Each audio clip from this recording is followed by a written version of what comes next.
David Steele, Nat Moore, Steve Babick with you from the University of Florida campus. Sellout number 104 in a row here at Ben Hill Griffin Stadium. George O'Leary, the 60-year-old veteran head coach of UCF in his third year with the Golden Knights, his 11th year overall as a head coach, and has brought this program to a level of great respectability in just his third year as head coach of the Golden Knights. A football team on the move, and Urban Meyer, the head coach of the Gators, has had nothing but respectful words for O'Leary and the Golden Knights all week long. And that sometimes those things might not mean anything, but I think Meyer really means what he says here this week. Well, he looks at O'Leary as one of the great minds in college football, and he's proven that, going 0-11, and then last year coming back and winning the Eastern Division of the USA Conference. Yeah, he's done a great job. Likewise, Urban Meyer. Let's go to the field and Steve Babick. And Steve, get an update on what Urban Meyer's looking for his team to accomplish here today. Well, thanks, David. Obviously, the most important checklist is the one by the head coach. When Urban Meyer reviewed that Southern Miss victory, here were some of his points. The first thing that jumped out to him about the pass rush: no sacks against Southern Miss. With that front four, he expects a lot more than that. The ground game, it had moments, but once Deshaun Wynn left the game, it almost seemed non-existent. He needs to see a lot more from the ground game. The return game, now there was only one kickoff return. It was just 9 yards, but it wasn't well executed, and he wants to see a lot more improvement in the return game. The offensive line overall, he thought they played well, but they really have to improve, especially with making holes for the runners. And special teams tighten up. There was that one extra point when Eric Wilbur bobbled the snap. That can't happen, said Urban Meyer. Let's go back upstairs. All right, thank you, Steve. And the Gators taking the field.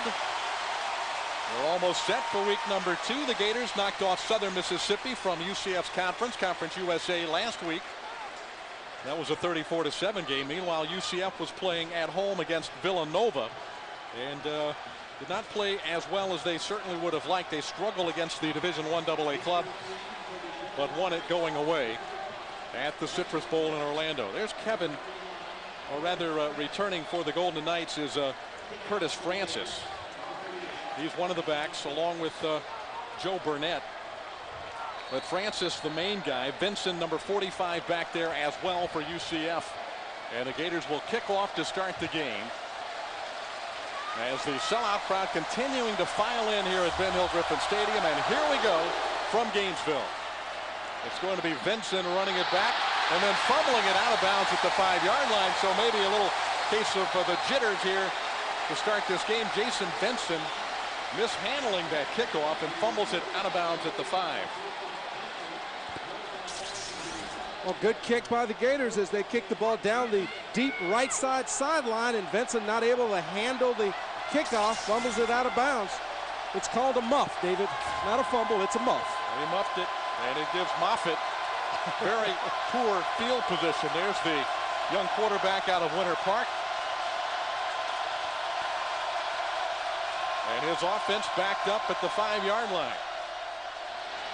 Moffitt rolling out and throwing it incomplete. His receiver was out of bounds, and it wouldn't have been completed even if he had caught it.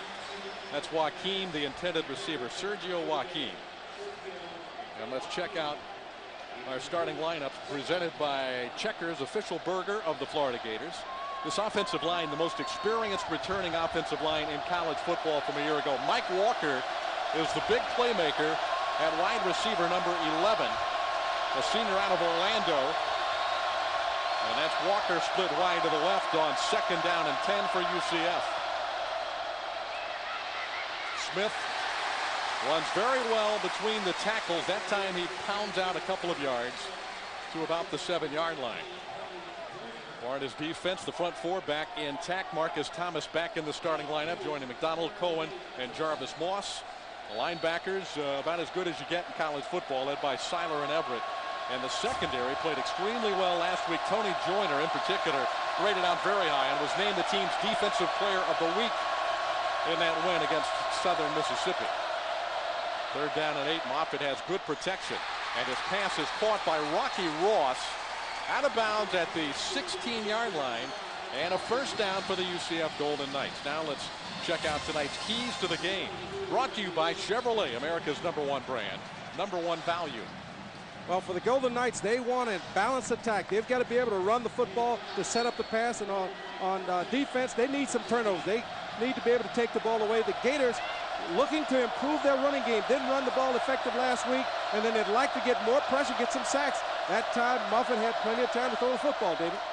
Well, good protection, you're right, and throwing on that third down play from near the goal line, a gutsy throw by Stephen Moffitt, the senior, and Kevin Smith able to pick up a couple of yards on first down. There's the look at Moffitt, 15 for 20 last week in their win against Villanova for just under 200 yards. George O'Leary, an outstanding job he has done in building this football program. A bowl team a year ago, they went to the Hawaii Bowl and lost in overtime to Nevada. This is Smith again, and the Gators swarming him near the line of scrimmage. That's Brandon Seiler in on that tackle. Brandon Seiler, you'll see him right here. Watch him just come off his block. Good job getting off his block, trying to get in there. But Marcus Thomas already showing his effect of being back in the line of scrimmage as he comes from his nose tackle position, straight down the line of scrimmage, getting in on the tackle. Marcus Thomas, just an incredible athlete. And the Gators certainly missed his presence last week against Southern Mississippi. Had no quarterback sacks. Not enough pressure against the Southern Miss quarterback. Third down, high snap. Moffitt wisely falls on the ball back at the 6-yard line. That could have been a huge play, but Moffitt is able to recover the fumble. There is a flag on the play. Here's another look at it. Just an errant snap by Gagne Marcoux as he snaps the ball over the arms of the 6'3" quarterback. I think, David, we might have been able to use Joakim out there, and he still wouldn't have been able to get that one. I don't think any of those Gator basketball players would have been able to reach up and snatch that one. We have a penalty. From the previous stop, replay third down. Marked off against UCF. Look at the Gators right now, defensive line. They've got 3 defensive ends in there, Harvey, McDonald, and Moss. They're really trying to turn up the pass rush. Well, they got a chance to rush Moffitt again after the 5-yard penalty from the previous spot. Moffitt fumbled that snap a bit, steps up and throws a strike over the middle of the field, and the Golden Knights pick up the first down at the 35-yard line. Nicely done by Moffitt after he fumbled that snap, but threw a bullet to Willie Thornton for the first down at 21-yard pickup. And David, watch this offensive line. You are going to get no pressure. He's able to step up.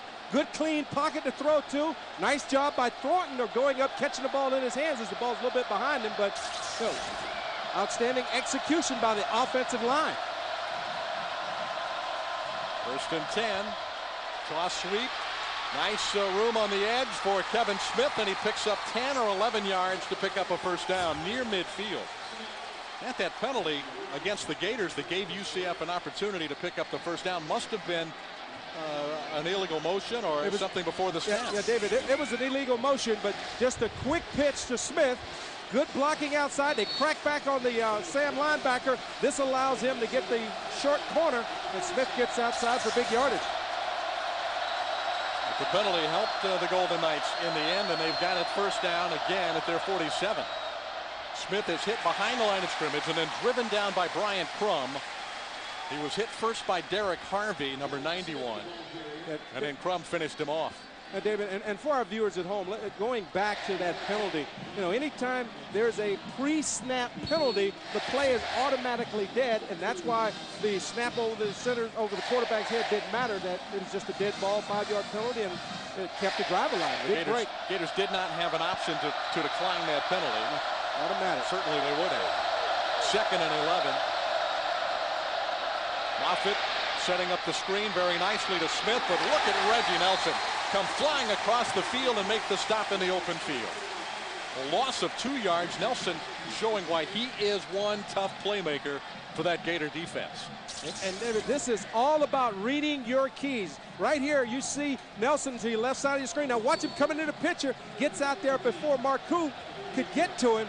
Gagne Marcoux, the big center, all-American. Everybody's All-American, All-USA Conference. Nelson beat him to the punch. Got there before he could get his block made. Another big third down play. UCF, this drive started at their 5-yard line. They picked up a couple of first downs. And Moffitt throwing over the middle again, and it is caught again, this time by Mike Walker, their go-to receiver. But it looks like he is 1 yard short of a first down. And David, these are big receivers. Walker is 6'2". Sergio Joaquin is 6'5". And this ball, every ball has been up in the air. Nice job of getting rid of the ball. Gets a little pressure there. The Gators have got to do something to reroute these receivers. Force Moffitt to hold the ball a little bit longer. Right now, he's throwing everything on rhythm and completing it. I don't see a punter in the game for UCF. It looks like they will go for it on 4th down and a long yard at the Florida 45-yard line. They line up in the I. Kevin Smith, the I-back. Jason Peters, the fullback. And a flag before the ball is snapped. I think the clock might have gotten them, and they're going to be penalized 5 yards. Yep, the play clock is down to 0. Prior to the snap, delay of game, number 9 on the offense. 5-yard penalty. Replay 4th down. And you surprised that they were going to go for it on 4th and 1 because George O'Leary, normally a bit conservative and likes to play that field position. And well, they got a rhythm right now. Everything's going their way, and you don't want to punt it away when you got a chance.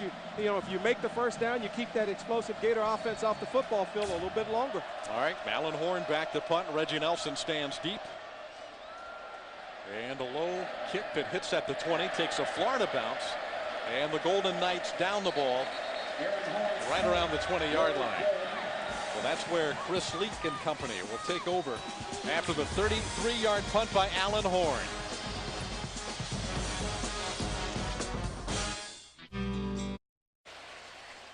Immediately following every Florida football game, don't miss the Geico Gator postgame on Sun Sports.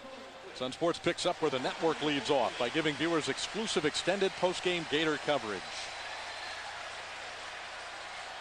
UCF Golden Knights picked up 3 first downs on their first possession. Florida, after a 28-yard punt by Horn, ball spotted at the 21-yard line, and that's where the Gators take control. Senior quarterback Chris Leak last week threw for 248 yards on 21 of 30 and 3 touchdowns. Leak will throw on first down to Jamel Cornelius. He got a terrific block from Caldwell and another one downfield, I think from Ingram, and picks up 17 yards on the play. That was Percy Harvin downfield.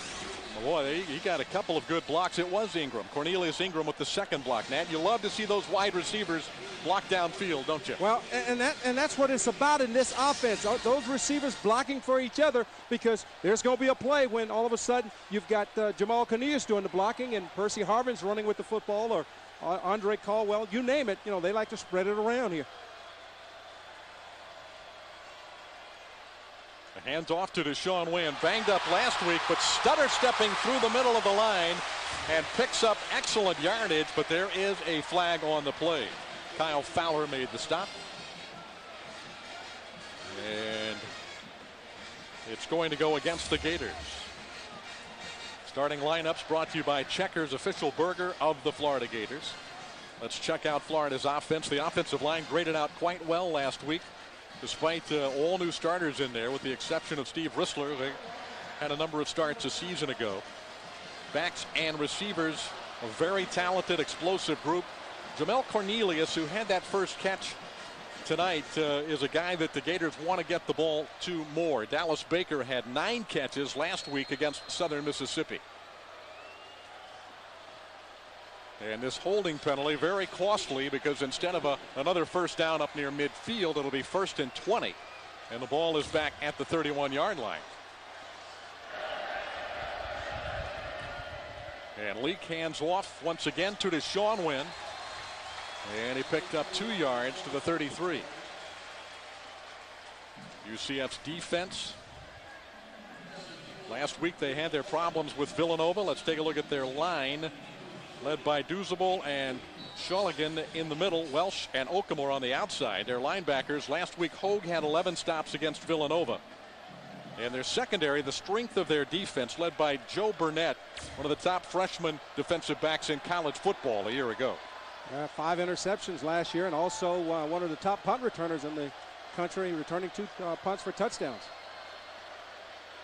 Pressure coming from the outside. Leak steps up and runs it across the 40 to the 41-yard line. Leak not known for his running ability, but when pressed to do so, is very capable. Well, we saw Chris do a lot of this. Now you'll see the pressure coming up there. He spots it right away. He sees the gap. He takes off, and he tries to get as much as he can, then gets down. You know, good run on second down, gives himself a good third and medium situation with the Gators to handle. Chris Leak, his numbers from last week, making his 35th start consecutively for the Florida Gators. Big third down play on the Florida 41-yard line. 3 receivers to the left. Leak standing tall in the pocket, very calmly finding Harbin, and the freshman exploding down the left sideline. Percy Harbin, touchdown Florida.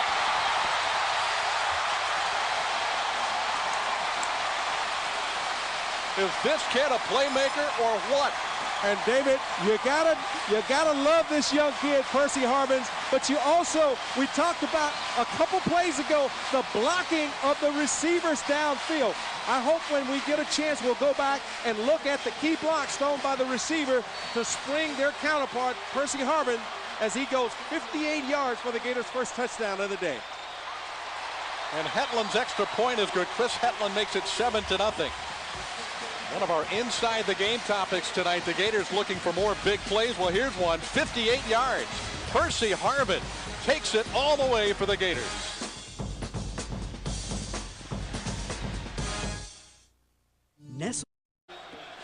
Well, the sellout crowd at the Swamp still buzzing after the 58-yard connection from Leak to Percy Harbin, Nat, and a lot of things went very well for the Gators on this play. This guy right here has the key block. They show 3-man line, and they bring a linebacker. Good job. Chris Leak having the presence of mind. Good adjustment by the freshman, Percy Harbins. And then look at the blocking out front. Jamal Cornelius, a minute ago, everybody was throwing a block for him. And then Andre Caldwell coming in with the cleanup block to spring him into the end zone. Outstanding blocking by these receivers as well as the offensive line. And what a play by Harbin, a freshman who last week did a little bit of everything for the Gators and clearly is going to be a playmaker around here.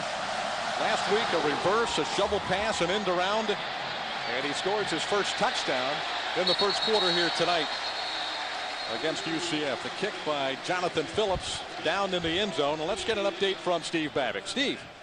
One of the many traditions Urban Meyer instituted for player development and team building was freshmen come in and they wear a black stripe on their helmet the first week of practice or until they have to lose the stripe. Basically, you've got to do something spectacular to have this black stripe come off. Well, you have a big brother.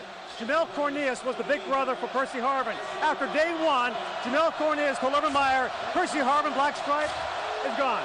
So they took off the black stripe, and Percy Harbin, now a full-time member of the Gators. It's a great team building concept, and the neat thing about it is the big brother goes to the coach and says, Coach, he's pretty good. He loses the stripe. And is an interesting tradition and one that the players seem to really enjoy.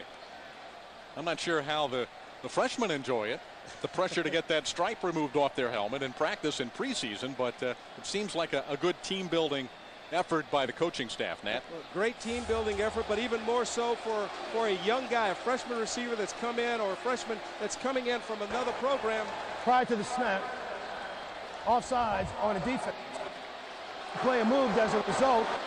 Players jump. Will remain down.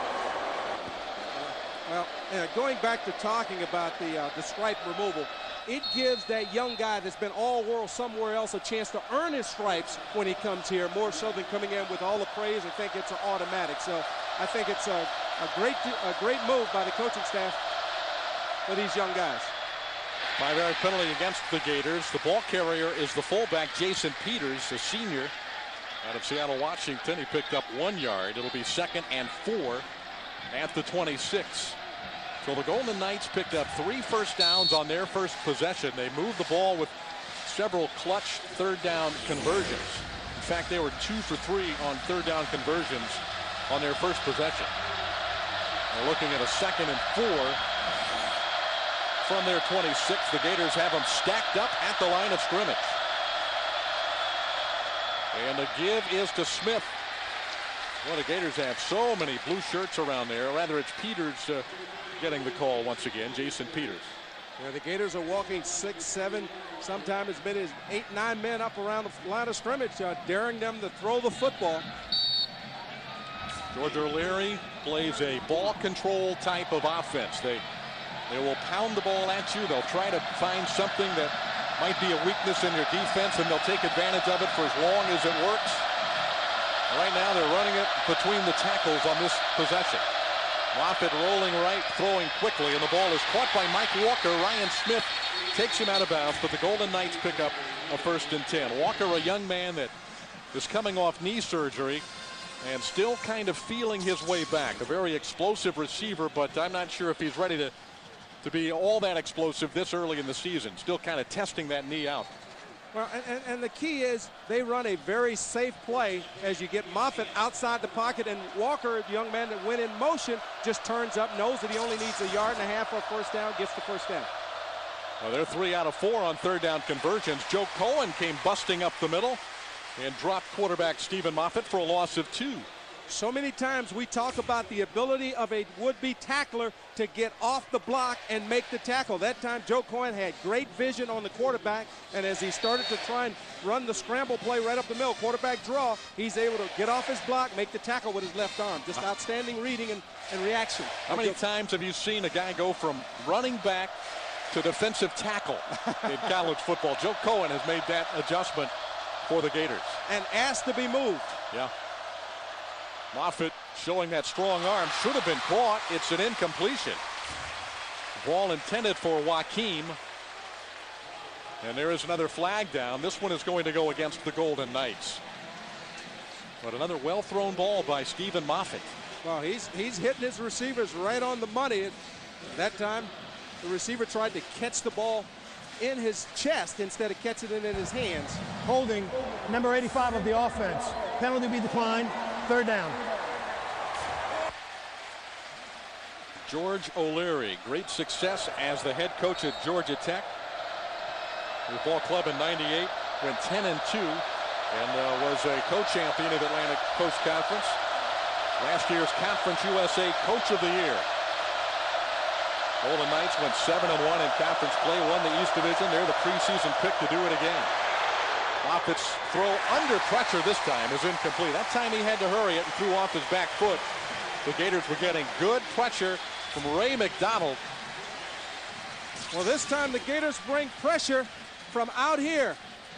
You'll see Ryan Smith coming on the blitz, unblocked. Good job of getting his hands up, forcing the errant throw as he overshoots his intended receiver, Willie Thornton. 2nd punt of the game for Allen Horn. Reggie Nelson back to return. Much better punt by Horn after the 28-yarder. And Nelson, did he call for a fair catch? I guess not. And he is fortunate to hold on to that football. Beautiful punt, 51 yards without a return.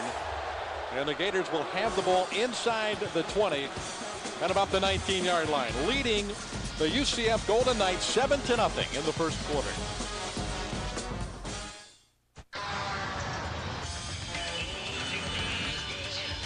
It's back. The Chevy Model Year-End event. We're moving out the last of the 06 Chevy models. So make your move. They're going fast. More Americans choose Chevy. Claim yours before they're gone. See your Southern Chevy dealers. It is absolutely possible to find a woman who is a sports fan on eHarmony. And she is. She is a sports fan. I'm in my Browns and he's in his Steelers, 2 biggest rivals in the NFL. And, well, as far as I'm concerned.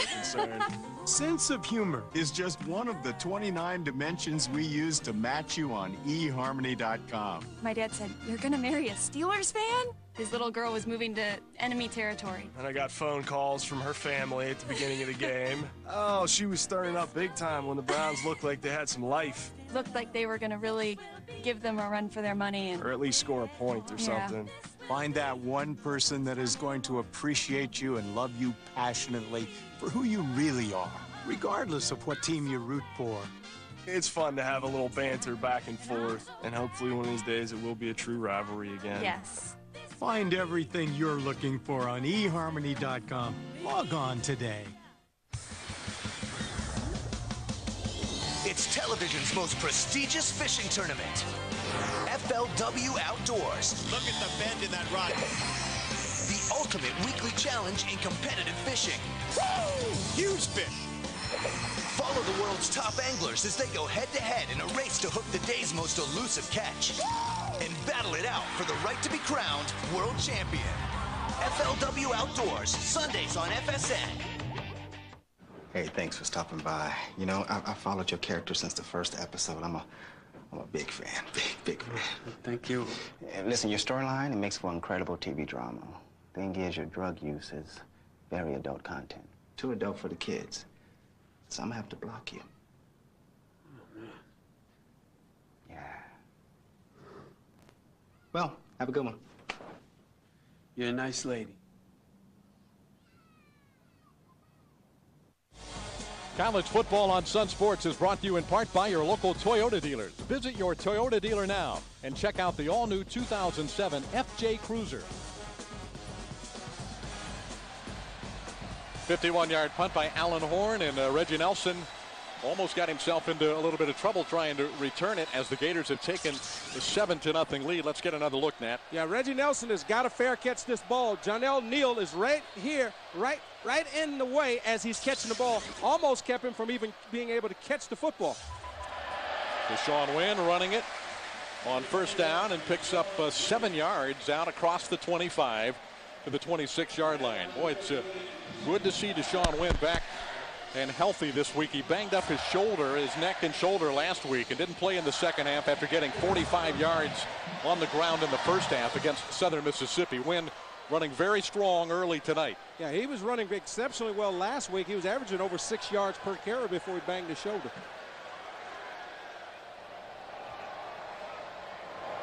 Harvin in motion. Leaks fakes the handoff to Percy Harvin. And the pass intended for fullback Billy Latsko is incomplete. Latsko, a guy that's been banged up and was not at 100% last week against Southern Mississippi. But Big Billy has had a good week of practice. And the fifth-year senior from Gainesville, one of 13 fifth-year seniors on this Florida team. He's one of the more valuable guys that just do whatever the team asks him. We talked about Joe Coyne earlier, moving from fullback to defensive tackle. You know, Billy Latsko is the same way. Wherever you need me, coach, I'm ready to line up and get it done. They're down in a no-back set for Chris Leak. Leak on the option. The inside pitch to Harvin. Look at that cutback move by Percy Harvin. Then the ball pops out, but was he down? I think they're going to rule that Harvin was on the ground. We have not seen a signal indicating at UCF football, at least not from the officials. And they'll say his knee was on the ground at the 46. Oh, they're signaling UCF football. And they have given it to him now. Well, this will be an outstanding opportunity to go back and take a look. You know, Percy Harvin makes a good cut and looked like the ball comes out from that angle as he hits the ground, but you know, you couldn't really see. Let's see, here's another look at it. Outstanding block by Jim Tark right there as he just pancakes UC. I don't know, that's pretty close. It'd that's got to be either reviewed. way, you know, but they will review it. Here's another look at it. Great block there by Jim Tark. Ball comes out. It's just a question whether his knee was on the ground. Ball comes out before his upper body hits the ground, David. Yeah, but was his knee on the ground? And we don't have whether his knee was down. We don't have the best angle, at least from what we've seen. Here's another look. I don't think it's going to be hard to overturn that. It's not indisputable evidence to overturn the call, at least based on what we've seen. His knee might have been down, but we haven't seen it yet. That would indicate that his knee was on the ground when the ball came out. Well, I'll tell you. Let's see this angle. Nope, I think it's a fumble. Yeah, looks pretty close to being out before the knee hits the ground. So let's see what the replay booth comes up with. Instant replay rules. Each play automatically reviewed. A coach may challenge one play per game if he has a timeout. And if your challenge is upheld, you get the timeout back. If not, then you lose the timeout. And but this one is not being challenged by Urban Meyer, as I understand it. This is one for the booth. That's the key.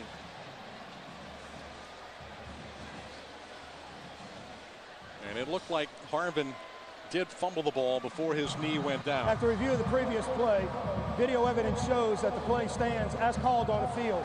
First down. Well, David, even though Percy Harvin fumbled the football, you still like getting the ball in his hands. He is so exciting once he has the football. He's just got to understand that people are going to be coming from behind trying to rip that thing out and put it away. On the turnover, and the Gators won the turnover battle last week 3-1 against Southern Mississippi.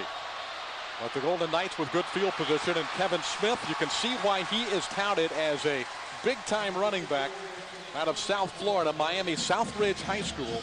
Kevin Smith with terrific yardage on first down. And this time, as they try and get to the left side, Gators are in great position. Get the crackback block, everybody's there. But a nice job by Smith of just cutting it back. A very patient runner, David. Give the linemen a chance to get their blocks. And it's a good offensive line. A veteran, the most experienced line returning to college football this year. This time Smith is hit up just beyond the line of scrimmage. And it's going to be close to a first down.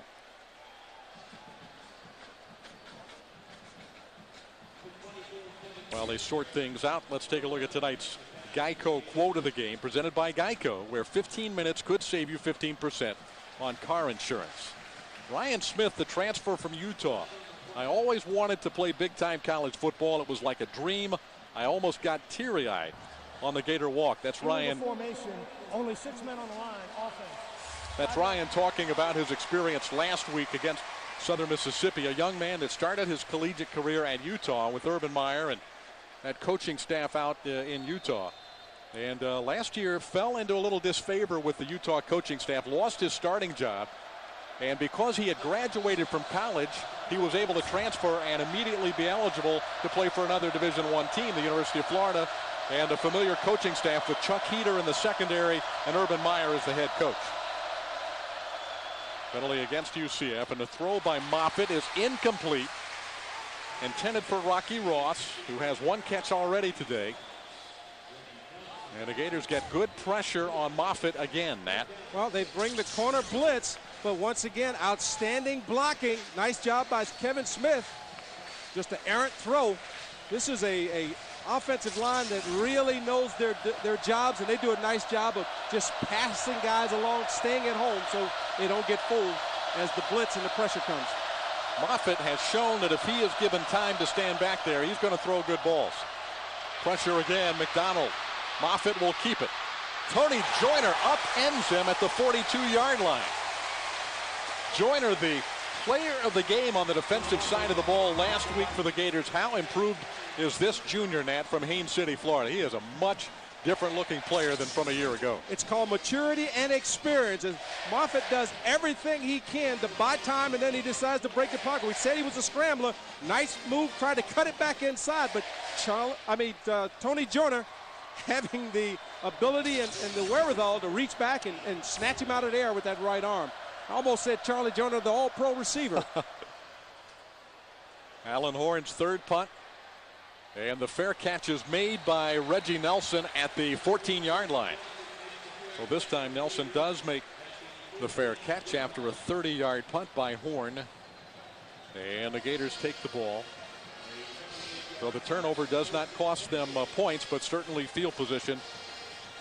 Gator football celebrating 100 years this fall. Share in the excitement and vote for the Gators, the Gator fans, Gatorade All-Century team at the Gatorade display and participating Publix supermarket stores.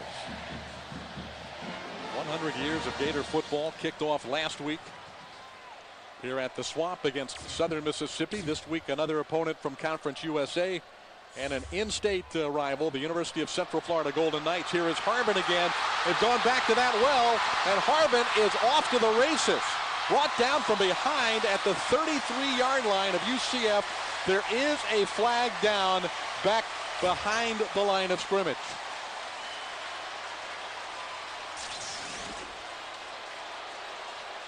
Well, we talked about big plays. Percy Harvin has given us big play after big play, but looked like this one is going to get called back. Outstanding run once again by Percy Harvin. 55 yards, but it's coming back. Illegal chop block against number 79 and 63 of the offense. Half the distance to the 5. Replay first down. All right, the illegal chop block is the call, and the Gators going to have this one called back, but Harvin making a big play earlier in the first period, a 58-yard touchdown catch and run, and that's the only score on the board to this point. And David, that was a team-coordinated effort. Percy Harvin will get the credit, but everybody got their block. Everybody did their job to create that big play. The Gators had 6 plays over 20 yards last week against Southern Mississippi, but no real big play. So already a 58-yard pass connection tonight, and it looks like the Gators have the chance to make a lot of more big ones here against UCF. But the penalty brings the ball back to Sean Wynn, pounding it up between the tackles and carries it out to the 15-yard line. And the tackle made by Hogue. As Hogue makes the tackle on Wynn, talking about big plays, this is a ultra-conservative defense that basically want to make you go the distance, short plays all the time, not giving up the big play. And already the Gators have hit them with several big plays. A couple of them been called back, but there is a potential there when you've got playmakers like Percy Harvin, like Andre Caldwell, like Jamal Cornelius, and we haven't even called Dallas Baker's name all day. Andre Caldwell, another guy that can make big plays. The Gators have a lot of them, but so far just one score on the board after one quarter from the swamp in Gainesville. George O'Leary's UCF Golden Knights against the Florida Gators. 100 seasons of Florida football. Second quarter from Gainesville when we come back. Hey, Gator fans, watch the best plays, the last-second decisions, and then make your call. Watch Sun Sports after every Florida Gator game for the best postgame coverage. Geico Gator Postgame. Only in 1906 against the Gainesville Athletic Club. I don't think they're playing football anymore, but the University of Florida certainly is, and they lead the Golden Knights 7-0 after one period of play. Sellout crowd number 104 in a row here at Ben Hill Griffin Stadium. And the Gators getting the big play out of Percy Harvin on the pass from Chris Leak, the only score of the football game.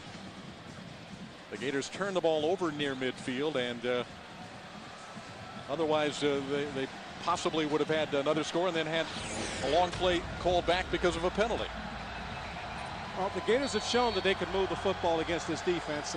They just got to get out of their own way. They've got a couple penalties. They've called big plays back, as you stated, David. Second down as the Gators start the second quarter from their 15-yard line. Quick toss to Caldwell. Andre Caldwell at the 20 and is hit and knocked down short of the first down by Joe Burnett, a freshman All-American from a year ago out of Eustis, Florida. You mentioned it, Nat. He had 5 interceptions last year. Also a terrific tackler. He had 15 tackles from a cornerback position. That's a lot of tackles for a cornerback. He's got great talent. Yeah, he's a Jim Thorpe Award nominee in the preseason All-USA Conference first team. So, young man has a lot of talent. Third down and 4. Leak rolling out of the shotgun. Finally finding a receiver as he had plenty of time, and they're going to call it a catch and a first down for the Gators. David, one of the things the Gators wanted to do was, against this football team, move Chris Leak out of the pocket, roll him one way or another. This time they roll him to his right, his strong side. He's got pressure coming from the backside, but because of the roll, he's able to get outside and then find an open receiver. Did a nice job of scanning the field downfield and then coming off to his outlet for the first down. First catch of the night for Cornelius Ingram. Chris Leak now third all-time in passes attempted. He has just passed John Reeves for number 3 on the all-time list. Leak looking long, now throwing over the middle. Caldwell can't hold on. Sort of got his feet turned around on him, and that one slips in and out of his hands. The junior from Tampa broke the leg against Tennessee last year, missed the rest of the season. Here's another look at it as Chris Leak's, double pumps, and this ball's slightly behind Caldwell. Nice job of trying to turn and while suspended in air, make the catch. You know, this is one that Caldwell will tell you he would catch 9 out of 10 times. That time he just was not able to come down with it. And no defender anywhere near him. And a missed opportunity for the Gators. That's the only pass that Leak has not completed. Offensive line doing a nice job of protecting Leak, and another drop ball. This time it's Harbin. Well, Chris Leak has had 2 drops in a row, and look at the senior come up to the freshman and say, look, don't worry about it, young fella. We're going to come back to you. And that's what it's all about. Another nice job of Chris getting outside the pocket. I'll tell you what happened to the young fella right there. That time Harbin tried to catch the ball in his body, let the ball got to him, and it slid right through. Got to catch those kind of balls in your hands. You got to reach back and pluck it out of the sky just like it's an apple.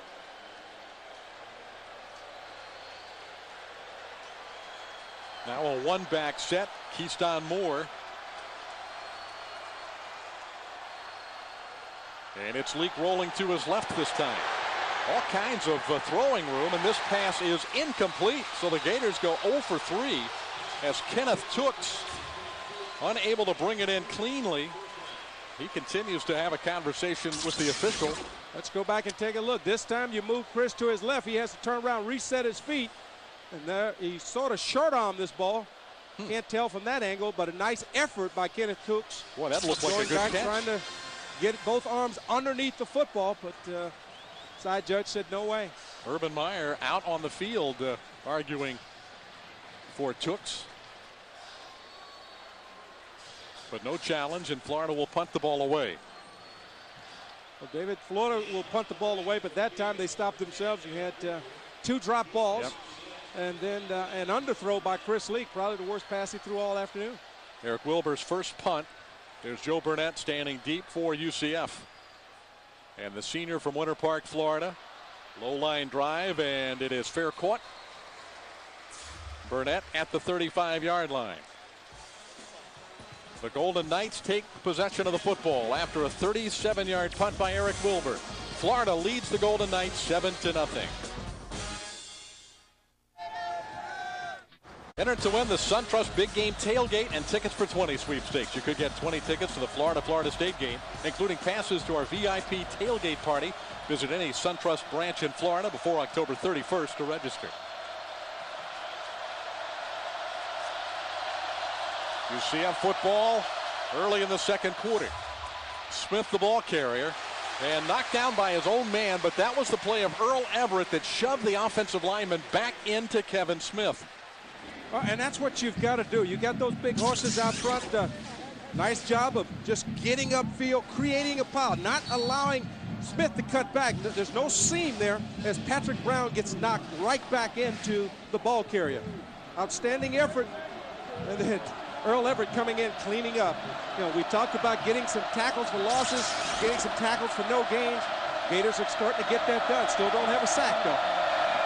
Well, the Gators need to force some turnovers here. UCF has forced the only turnover so far tonight. Florida, a ball-hawking football team. Mike Walker makes the catch at the 41-yard line, a 5-yard play for UCF. Both of these teams, Nat, very, very adept at forcing turnovers. UCF ranked number 12 last year in turnover margin, and the Gators even better at number 3, plus 18 for the year last season.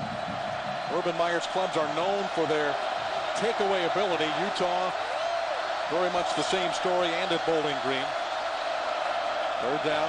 Moffitt goes down. Marcus Thomas, he is an incredible athlete, a guy that can do a standing back flip at his size, and he didn't need to do anything but just charge the quarterback and put Moffitt on the ground.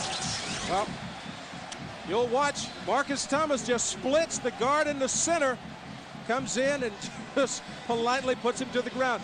You got a double team block. The guard, big number 79, Kyle Smith, starts to turn out, and Moffitt is thinking he's getting, Marcus, is thinking he's going to get some help. He doesn't get it.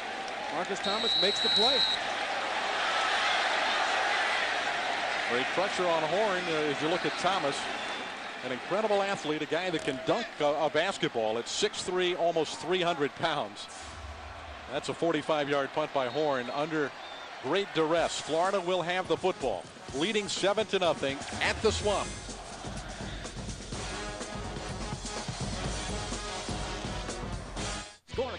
Friday at 7 on Sun Sports, Rec Warehouse College Kickoff breaks down the Gators' visit to take on the Vols. Also find out how you could win the ultimate game room.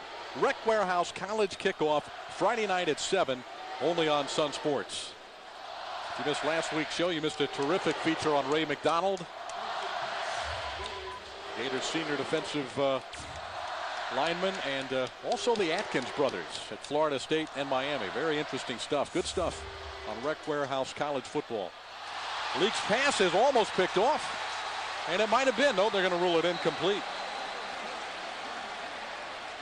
Oh, a near Leak interception that time as Kyle Fowler almost made the play for UCF. Well, Chris gets pressure right up the center, and he's trying to throw around the blitzer. This ball is just overthrown. He's trying to get the ball to Dallas Baker, but nice job by Dallas of going in there, stripping the ball out. The ball actually hits the ground.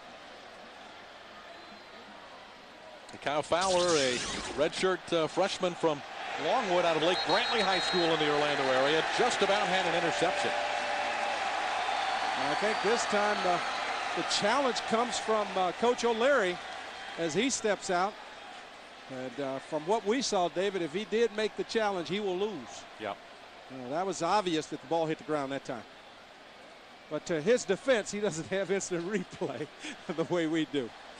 It bounced around, juggled around, and then wound up in the hands of a UCF defender. Now watch Dallas Baker. He's number 81. That's who he's trying to get the ball to. Now as the ball is slightly being intercepted, see how he pulls it out? Ball goes down, hits the ground, and that's why it bounced up in the air like that. Right. Here's another look at it. Ball hits the ground right there, bounces up. And from the opposite side of the field, O'Leary's side of the field, they were blocked out when the ball hit the ground. On this side of the field, the Gator coaching staff and players probably saw that happen. Yeah, he obviously could not see it because of the linebacker's body facing them. Here's another look. Now watch this. Watch the ball. You'll see Dallas Baker right here. Now watch that. See the ball hit the ground right there. Yeah, there's no question about it. Yeah, ball hits the ground.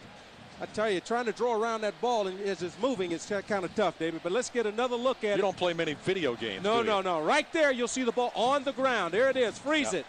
Ball's on the ground. Now watch as he turns it loose. Ball pops back up because he hits it with his knee, as well as the momentum from the ball hitting the ground. So therefore, it's not an interception.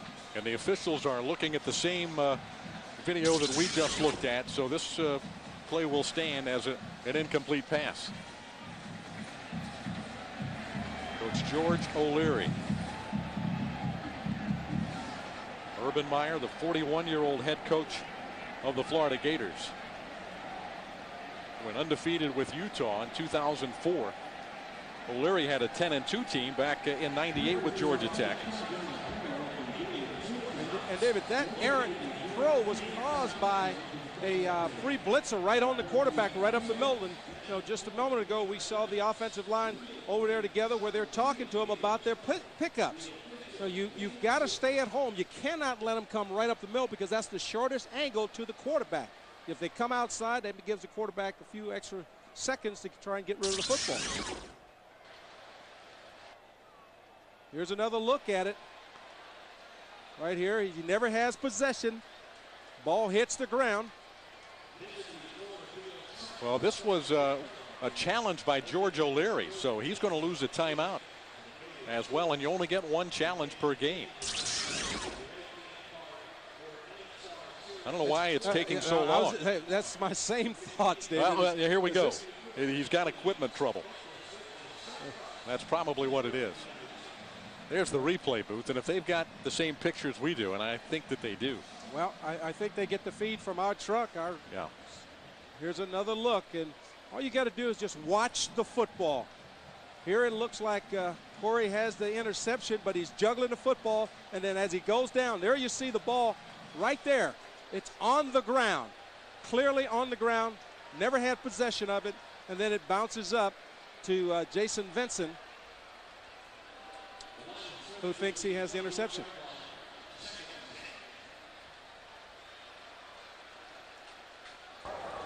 After review of the play, video evidence shows that the call stands as called on the field.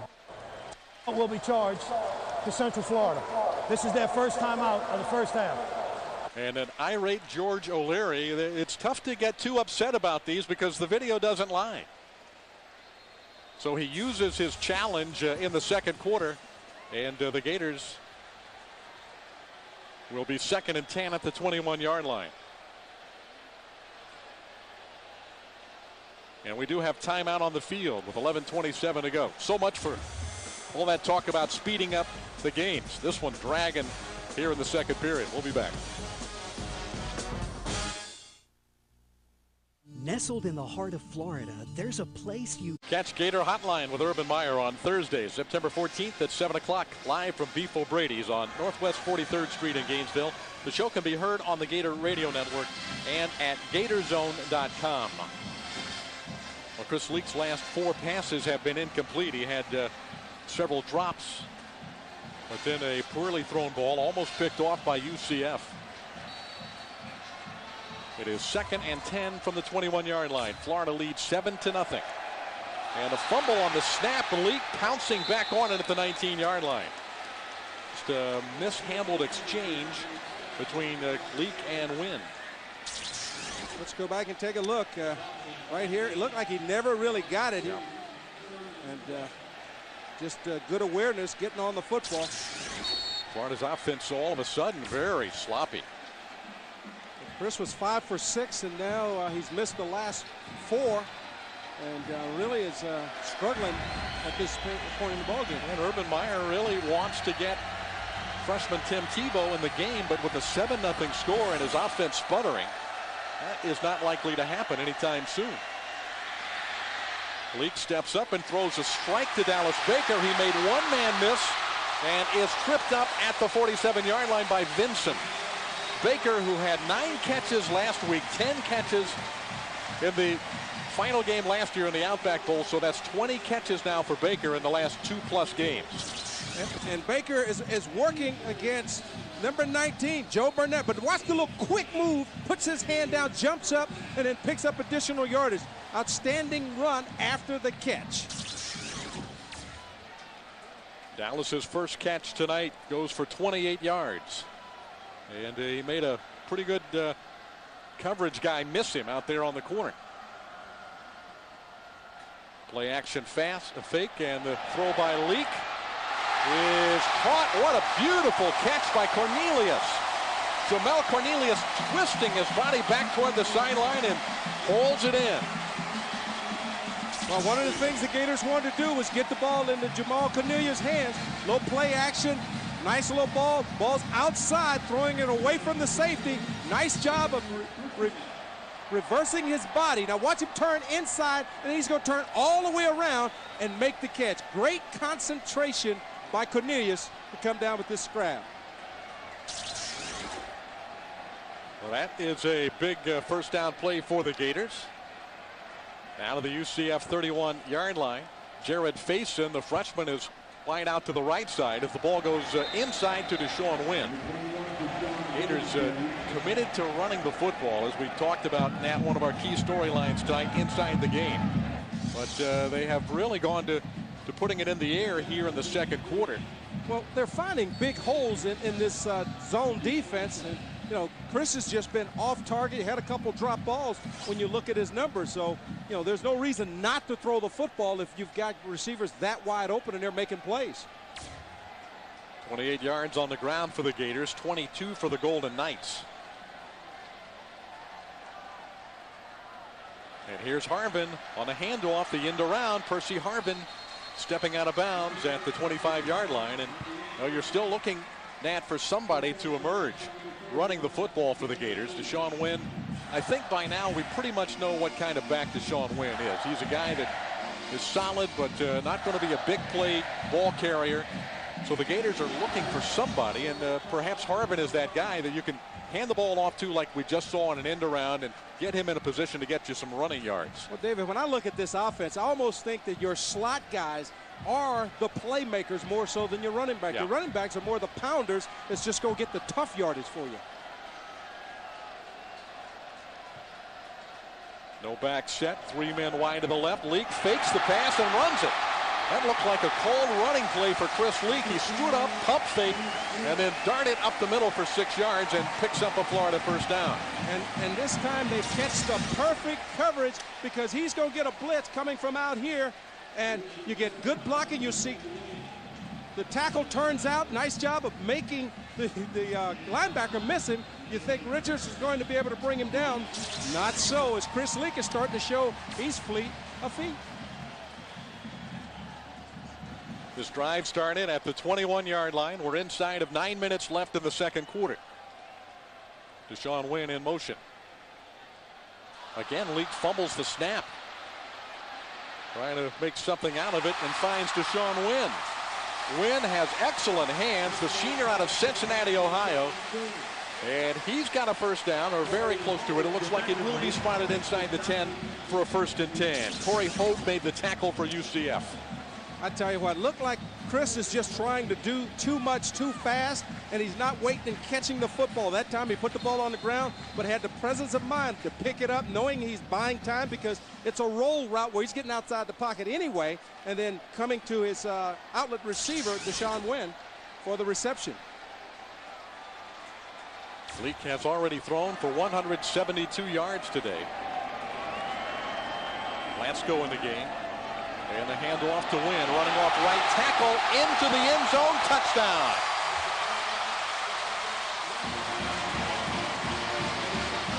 Eight yards for Deshaun Wynn, and the Gators take a 2-touchdown lead midway in the second quarter. And David, that's just good blocking by that right side of the offensive line with Tate Casey at the tight end, Carlton Metter at the right tackle, Drew Miller at the right guard, and Steve Rissler, and then just a nice job of tucking in behind those blockers, giving everything a chance to develop and then slipping into the end zone. And a fumbled snap. This happened last week, and Wilbur throws it up for grabs, and it falls to the turf.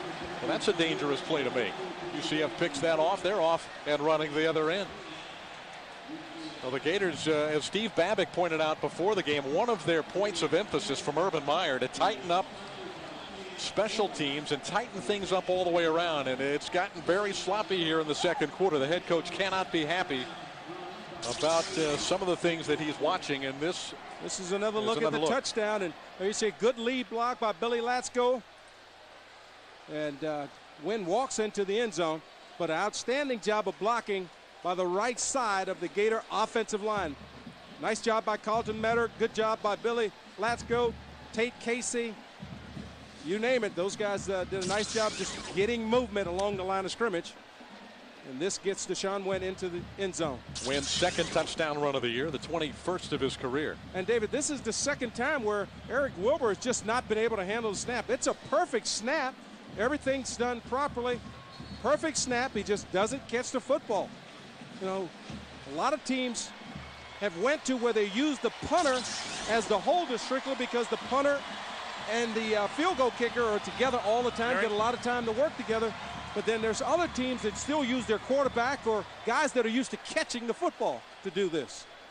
I tell you what, Coach Meyer's upset too. He told Butch Raleigh start to warm up. So on the sideline near the practice kicking net, you have the backup holder, Butch Raleigh, beginning to take some tosses. So Coach Meyer didn't wait long. He didn't like what he saw from Eric Wilbur. He's going to make a change.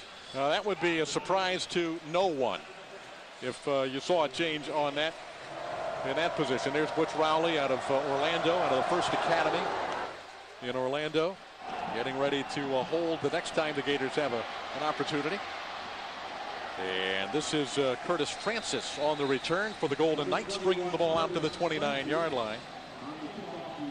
And that's where UCF will set things up with 8 minutes and 4 seconds to play in the first half of football. A nice special teams play by freshman Roderick Blackett at a Pompano Beach Ely High School.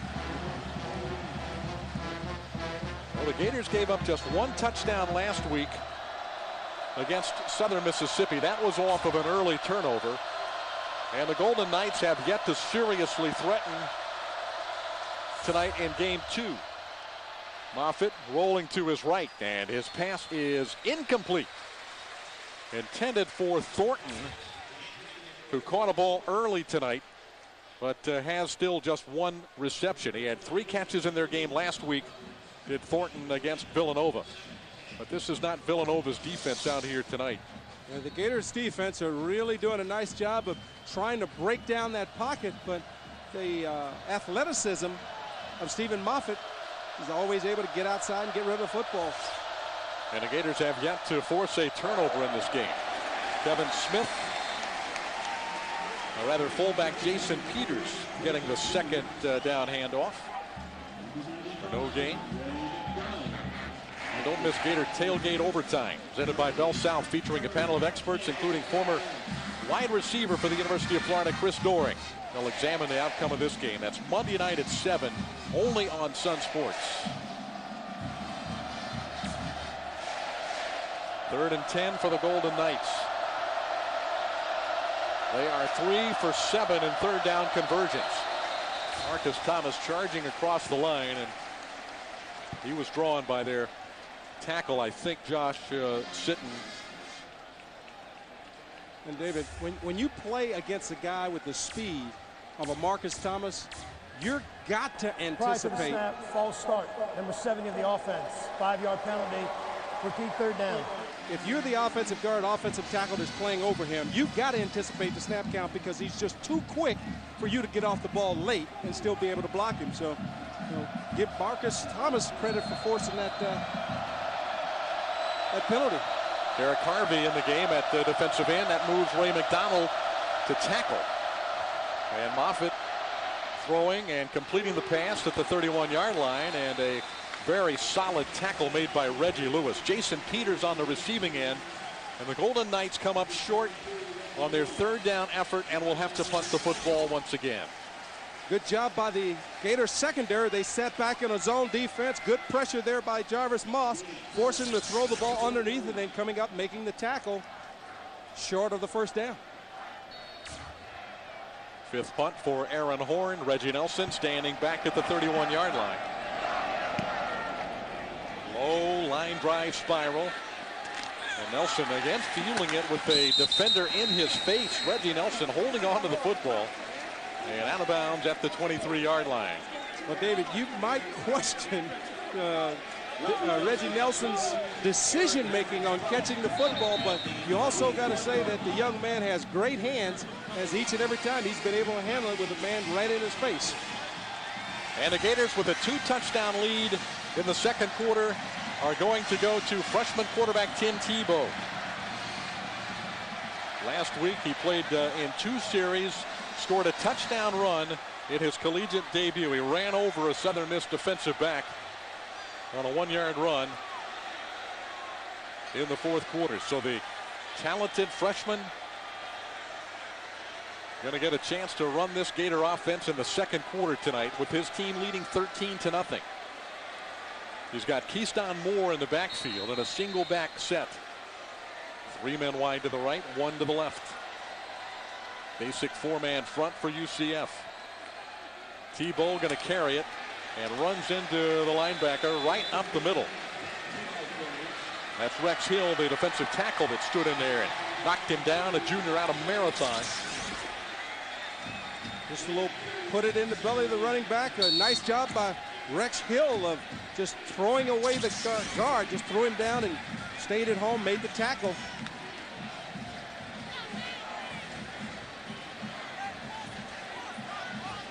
Tebow took 5 snaps at quarterback last week. Strong arm left-hander, also an outstanding runner. He'll roll to his right. The lefty looking to throw the ball, and he's going to have to tuck it under, and here goes Tebow. Showing some nifty running ability for a big guy. Tebow stands 6'3", almost 230 pounds, and fleet of foot. Finally brought down by Kareem Reed. Well, you get these big defensive linemen out there trying to make the tackle. There's Wallace, of course, whoop, and then just great running by Tim Tebow. You know, everybody forgets he threw for 95 touchdowns, but he ran for 63 during his college career. Rushed for over 3,000 yards in his high school career at Nice High School in St. Augustine. Third down, less than a yard out of the shotgun. Harvin in motion. And again, it's Tebow keeping. Tim Tebow made one man miss at the 50, bowls over another defender, and down he goes at the 39-yard line. Power running by the quarterback, Tim Tebow, 29 yards on the play. And David, I think what we're seeing here as Dan Mullins is making these calls is, you know what, Tim, if we have you just hold on to the football, we don't have to worry about you making a mistake. Nice job there. He just sheds a would-be tackler and gets upfield. But great blocking at the point of attack by the center and both guards. I mean, he just makes people miss him. He's a big, big-time quarterback at 6'3", 229 pounds. That's strong. So 3 plays by Tebow and the Gator offense, and he has carried all 3 times. And UCF is going to talk things over. Tebow trying to get the crowd charged up. Well, David, one of the things that we were talking about is somehow or another jazzing up this running game. And I must say, with Tim Tebow being in the ball game, keeping the ball 3 times in succession for 38 yards, you are starting to run the football effectively. And what a difference it's going to make when he is in the ball game, that you can't just think he's going to give it to Deshaun Wynn or Keyston Moore, because he is a weapon running with the football. A totally different look from senior Chris Leak. Wow, that's a good thing. Let's take a look at some of the highlights from the first half so far. Percy Harvin, boy, this guy is electrifying. 58 yards for the touchdown on the pass from Chris Leak. That was the Gators' first score back in the first period. Defensively, the Gators pitching a shutout so far. The quarterback sack by Marcus Thomas on Stephen Moffitt. And the second touchdown just moments ago when Deshaun Wynn barrels in from 8 yards out. But the Gators mishandling the extra point and have to settle for a 13-0 score with 4:50 left in the second quarter.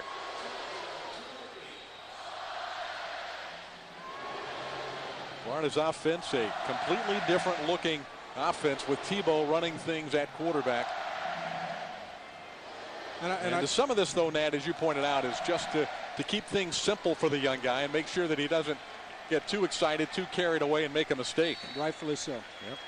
Watch Florida football with Urban Meyer to catch up with all the latest news about the Gator football team. The show airs on Sun Sports Sundays at noon. 1st and 10. Tebow looking to throw. Firing it on the run, and it is caught by Tooks for a Florida first down. A well-thrown ball by the big left-hander, and Kenneth Tooks with his first catch of the season. Well, David, that's one of the difficulties when you play against a guy like Tim Tebow. You start to put everybody in there and trying to create no seams for him to run with. He scrambles out, gets the ball to Tooks. Perfect throw, hits him right on the numbers. Joe Burnett on the coverage, but a first down for the Gators now at the UCF 28-yard line. The handoff, Keyston Moore. Moore to the 15, the 10. Keyston Moore, the sophomore from Texas, is in for the touchdown.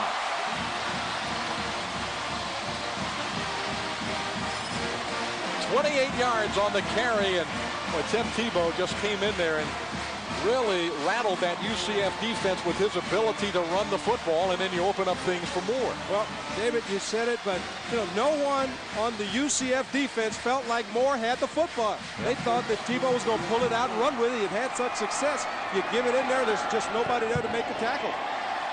Another bobbled snap, but Butch Rowley was able to put it down, and Chris Hetland says thank you very much. Gators go up 20-0. A 28-yard touchdown run by Keyston Moore. So the Gators with 3 touchdowns so far, 2 of them on the ground.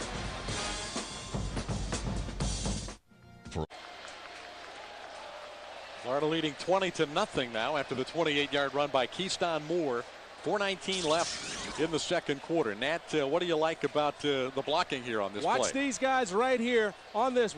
Tebow is going to put the ball in to Moore's hands, and everybody just feels like he's going to pull the ball out. All the linebackers went with Tim Tebow, so when Moore popped through that first wave of defenders, there was no one there. Another good block downfield by the receiver, and Moore's able to waltz into the end zone. 5 plays, 77 yards, engineered by freshman Tim Tebow. And the Gators up 20-0.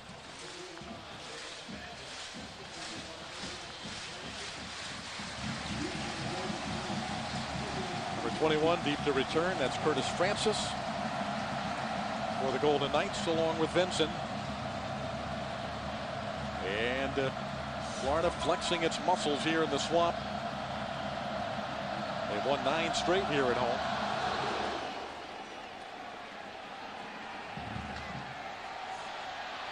And it is Curtis Francis bringing it out across the 10 and dropped at the 19-yard line. A 14-yard return. Let's check in with Steve Babbitt.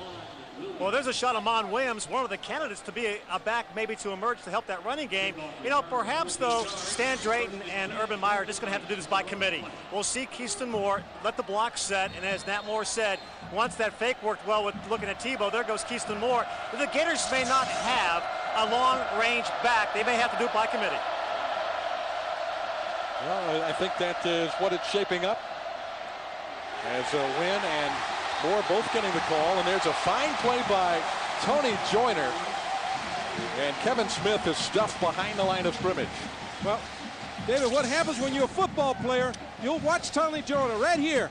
You know, he's seen this play before. Watch him just fight through all those would-be blockers and then make the play in the backfield. When you start to see this play time and time again, you start to recognize it on the snap of the ball by the motion of everybody on that offensive line.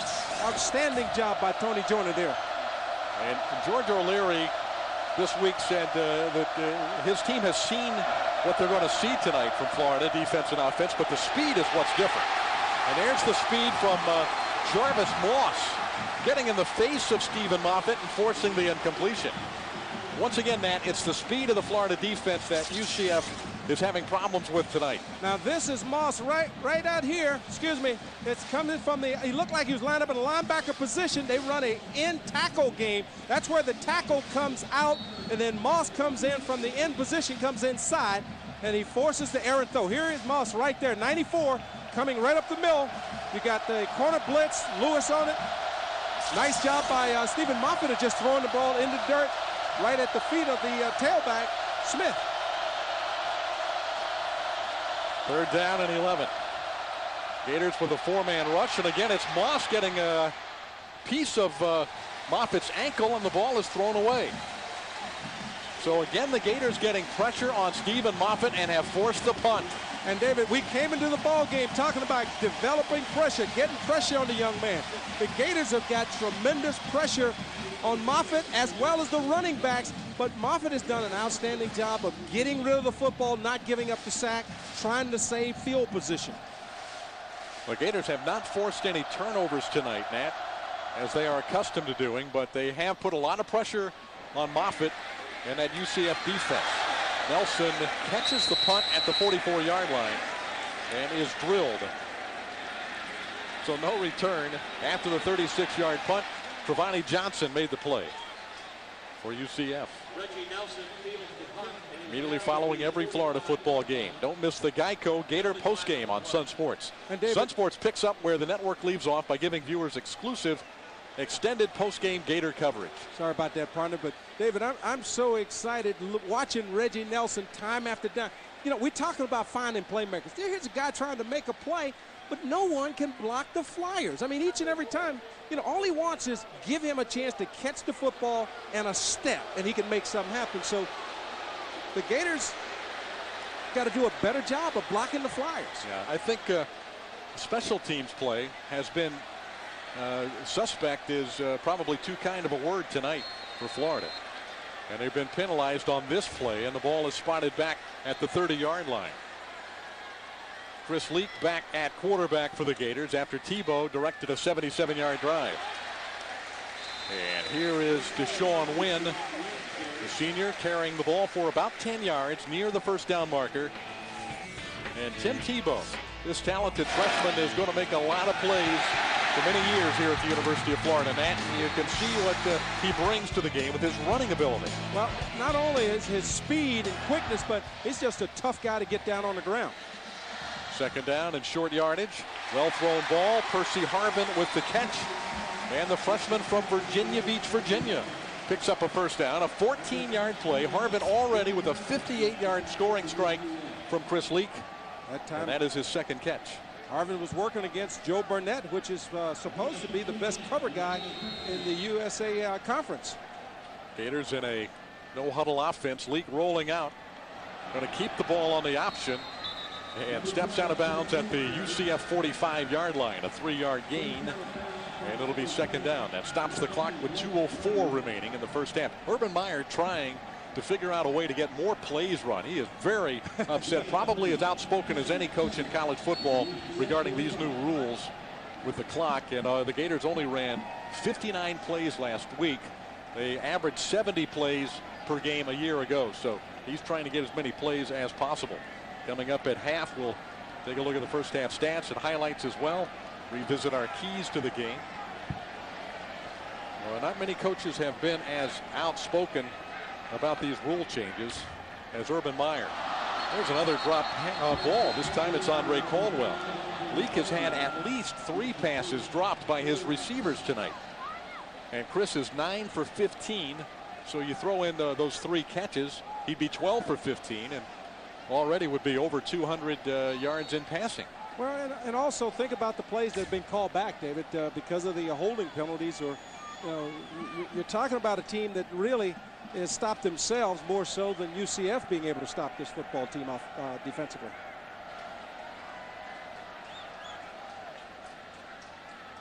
Good protection for Leak.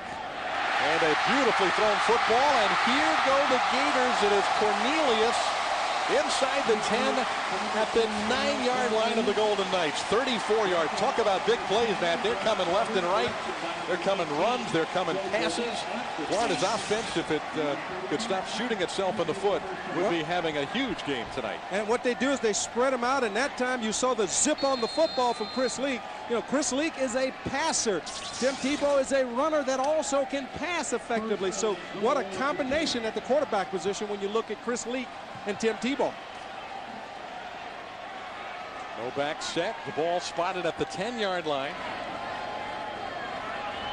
Leak looking for the end zone. He's got Dallas Baker, touchdown. When he's looking to go to the end zone, he goes to Baker, the touchdown maker. And Dallas Baker with his first touchdown catch tonight, but his 13th career touchdown catch for the Gators. And David, he had his choice of receivers on that play because both Dallas Baker and Percy Harvin came wide open in the middle of the end zone, and he took the tall guy as he just lobbed it up to Dallas Baker. With Raleigh holding, Chris Hetland knocks it through.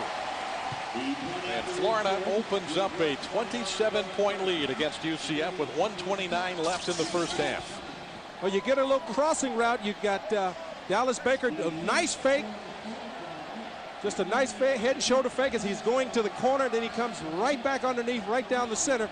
Beautiful move there by Dallas Baker. And then you see also Percy Harvin coming in underneath. Had his choice. He says, I'm going to the big fella. He's 6'3". I think if I throw it up, he can get it. Good move. This is a young man now, a 5th-year senior, Dallas Baker, that came into the game with 100 career receptions for the Gators. So that's a pretty elite company, Florida football history, Matt, to grab 100 passes. He's moving toward the top 10 all time. Now 102 in his career, and his 2nd touchdown catch of the year.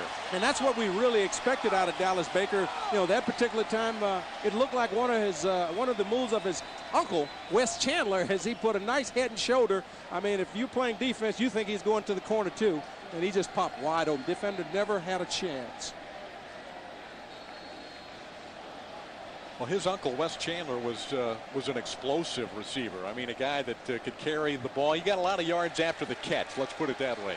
When we look at Percy Harvin, that's who he reminds me of. Wes Chandler, a guy that can catch the ball, that can run with the football. You're talking about a playmaker at his best at the wide receiver position.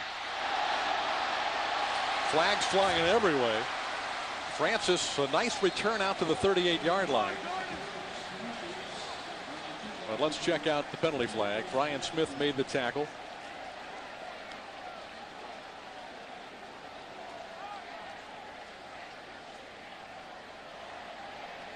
So UCF might have a very nice return called back.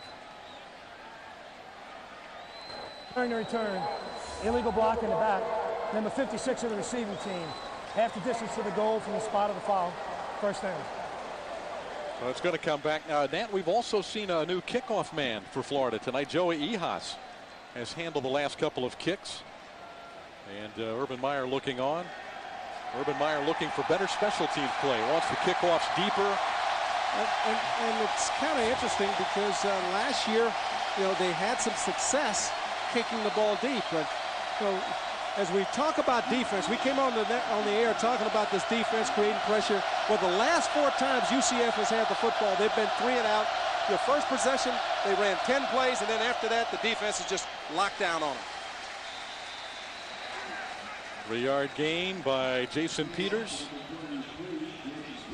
the senior out of Seattle, Washington, getting the call again. Peters with 3 carries. Kevin Smith 8 carries and 25 yards. And that Florida already with 122 yards in rushing. So we're talking about somebody emerging, but it could be, like Steve Babick pointed out a moment ago, that the Gators just get their running yards from a number of different directions, and no one truly steps up as a go-to back. And David, what's the difference? It's no different than your receiver core. You've got several playmakers out there, and one game it might be Percy Harvin, next game it might be Andre Caldwell, Jamal Cornelius, Dallas Baker.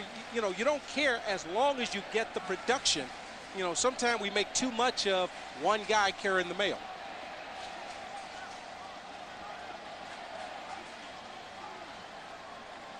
'100th year celebration of Florida football history. That 100-year DVD is now available, and let's take a look at a clip, a little soundbite from former Gator football coach Ray Graves. Yeah, I was really amazed. I still remember it got quite. I don't think the fans believed that we'd beaten Georgia Tech, and I don't think the Georgia Tech fans believe we'd beaten them either. What a gentleman, Ray Graves, the man in charge in the 60s for the Gators. Check out that Gators 100 Years DVD. I finally had a chance to look at it this week. It is really a treasure. All Gator fans should have a copy of that 100-year DVD special. Moffitt is dropped at the 1 by Marcus Thomas. Boy, how badly did the Gators miss this guy last week against Southern Mississippi? He is a one-man wrecking crew out there. And David, if he doesn't go around you, he goes right through you. That time he took his blocker. He's working against the left guard. He just drives him, the right guard. He just drives him right back into the quarterback. Moffitt never saw him until he was in his chest. And also he's got those fresh legs from having a week off. But he came out here today with reckless abandon, ready to play and ready to make a difference and atone for not being here last week to help his teammates out. He is charged up, isn't he? Yes, he is. That whole defense is really rolling here as the Golden Knights are looking at 3rd down and long and sitting at their own 2-yard line. Gators have got 2 sacks today, and both of them are by Marcus Thomas. Normally, you look for the Gators to get great pressure from outside. The defensive ends come up with the sacks, and Marcus Thomas and Stephen Harris and Joe Cohen usually just break down the pocket, force the quarterback not to step up so they could get the sacks. But today, he's getting it done on his own. There's a good look at Charlie Strong, defensive coordinator, co-defensive coordinator. Well, Matt, Brandon Seiler and Earl Everett normally are the top tacklers for the Gator defense, but we have hardly called their names because the front guys are doing such a good job. And that's what you want. Some defenses, you say you want your defensive line to keep the linebackers free, keep them clean. And then other times when you got guys like Marcus Thomas, Stephen Harris, and Joe Cohen, you want them to get in there and make plays. Kevin Smith is stuffed, and the ball comes out. Let's see if it's a fumble. Nope, it's going to be down at the 3. Jason Peters, the ball carrier, and he ran into Earl Everett, head-on collision. Well, Earl Everett heard you say that we hadn't called his name. Not too much. Yeah, he's had a couple great plays. That time he's right in the hole. Peters had nowhere to go with the football. Ball does come out there. I guess they said his forward progress was stopped.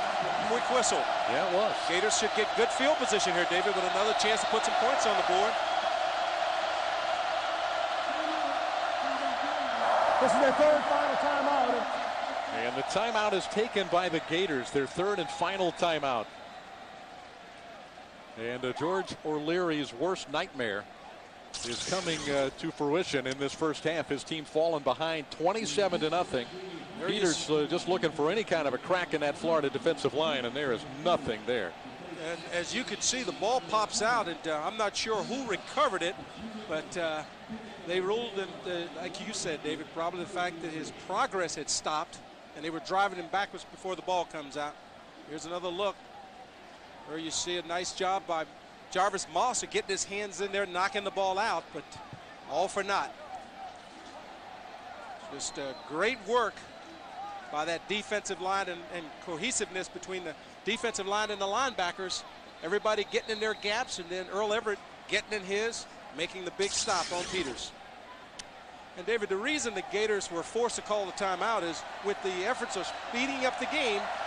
Once the official signaled the ball ready for play, clock would have started, and they'd have ran 25 seconds off the clock. So good heads-up call by the Gator staff of taking the timeout to save time on the clock. And the Gator offense is ready to charge onto the field because the clock will start on the ball ready signal from the officials after this punt return by Reggie Nelson, which is going to be to the 35-yard line. So the Gator offense is ready to sprint onto the field, and they've got their play ready to go with 38 seconds left in the first half. They've got to be ready to snap the ball as soon as the referee signals the ball ready for play. Well, the clock hasn't started yet. Total yards, 363 for the Gators, and only 71 for the Golden Knights. Good job by the Gator offense to be ready to go. The pass threaded in there between two defenders by Leak to Dallas Baker. And Baker did not get out of bounds, so the clock continues to roll with 18 seconds left in the half. David, I don't understand that call that he did not get out of bounds because, you know, he actually got tackled out of bounds. Now we're down to 12 seconds left.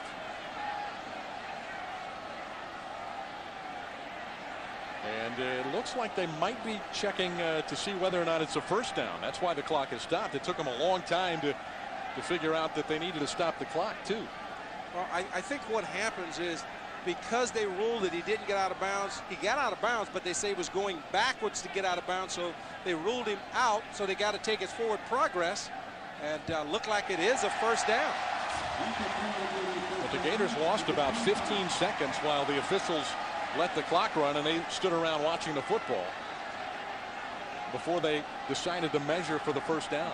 Well, this play needs to go into the end zone so that if it's incomplete, you got a chance to run your place kicker on. Leak over the middle. It is caught for the touchdown. Andre Caldwell.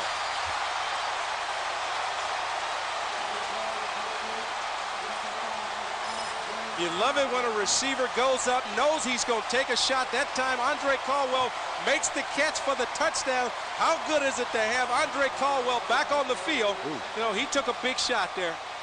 And teammates having to carry him off the field. Here's the guy that suffered the broken leg last year on an ugly kick return against Tennessee to start the second half. And he is still very shaky.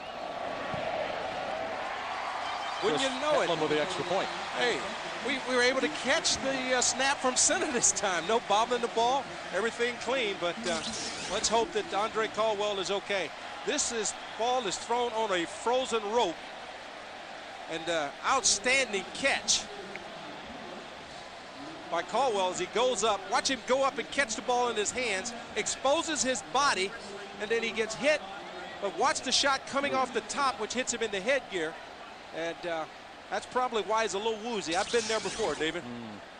Almost got knocked out, it looked like. Sharef Rashad.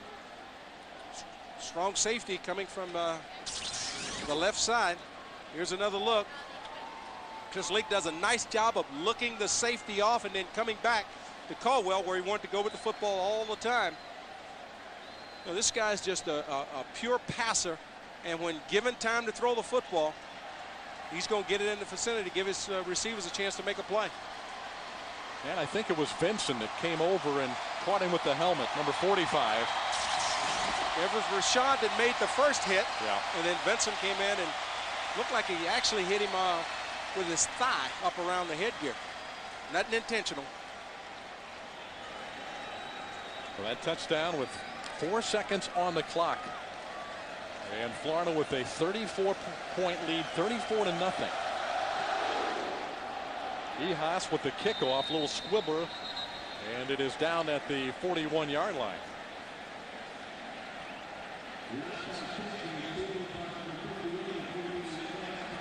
Well, the Golden Knights, if they can hurry their offense on the field, they might get one play before the end of the half. Urban Meyer's football team sloppy at times, but it's hard to argue with almost 400 yards of offense in one half and 34 points, Nat. And David, it doesn't even look like the UCF team is looking to come out, because they know as soon as they wind the clock, they wouldn't get the playoff. Well, the official now signals the ball ready for play, and UCF going to lick their wounds and regroup in the locker room while the Gators charge in there with a 34-point lead. 34-0 our score. Let's go to the field. We tried to catch up with George O'Leary as he was running off the sidelines. We asked him to stop by and talk to us. He's obviously frustrated with the 27-point second quarter. He kept running. Did not want to talk about his team's performance in the first half. David? Well, can't say that I blame him. What was it your mom said? If there's nothing nice to say, then just don't say anything. Well, I guess George O'Leary going with that philosophy here at the end of the first half, with the Gators leading the Golden Knights 34-0. Total domination by the 7th-ranked team in the country, as Chris Leak throwing the ball extremely well tonight. Tim Tebow getting involved, and the Gators running and passing almost 400 yards of total offense in one half of football.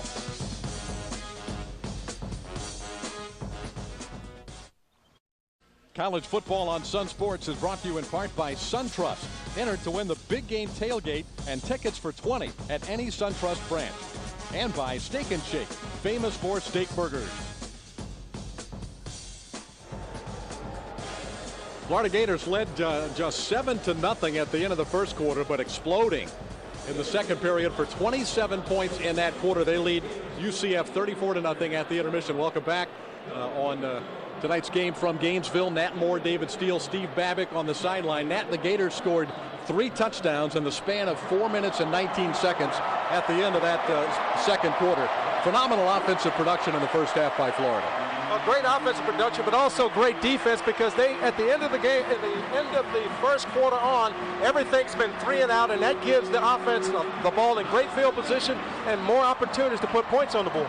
All right, let's take a look at some highlights from the first half of the game for the Gators. Certainly, there are plenty of them, Nat.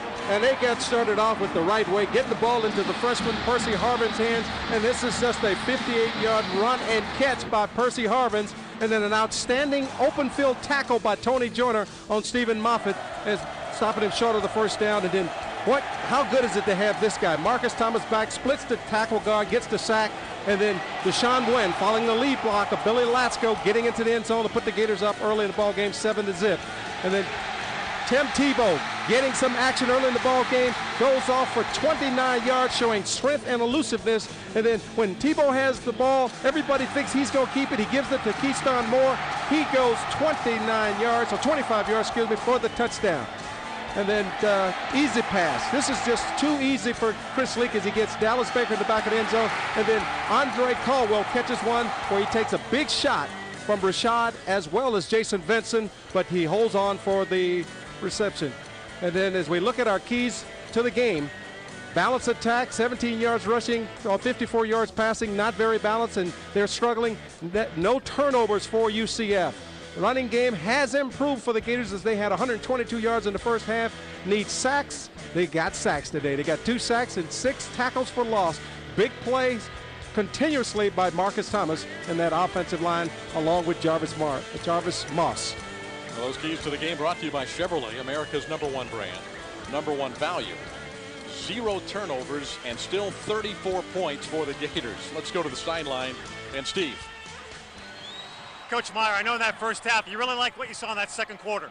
Yeah, I like they bounced back. I thought we had, I really liked the first quarter, except for we had some young guys make some mistakes. We had probably 70 yards of offense taken away because of silly penalties, and we had a turnover. I think our defense, we gave up a couple third down conversions. Other than that, they've pretty much stopped them. That looked like the offense you see in practice during the week. Yeah, they're Chris Leak and Tim Tebow. That's a nice little combination, and we have talented receivers. It's like Bubba Caldwell is extremely rusty, and it was great to see him make that catch. And then Percy Harvin, and we're going to see Jared Faison a little bit in the second half, and Riley Cooper. Marcus Thomas makes a difference in there up front. Yeah, he's a great player. He's got to. He's a big part of this team. He's got to make sure we take care of him. He's got to take care of the Gators. Coach, young guys in the second half. We'll get to see some new guys come in. Yeah, we want to play. We have a SEC schedule coming up here pretty soon. We want to play, so we're going to keep going as hard as we can and try to play a lot of football here second half. Thank you, Coach. Let's go back upstairs. All right, thank you, Steve and Urban Meyer. Very calm and collected. That's easy to do when your team's up 34-0. A lot of things to like about what the Gators have done in the first half, and except for that little stretch in the first quarter, Nat, when the Gators got a little shaky and dropped some passes, had some penalties, fumbled the ball once. Just a tremendous first half of football.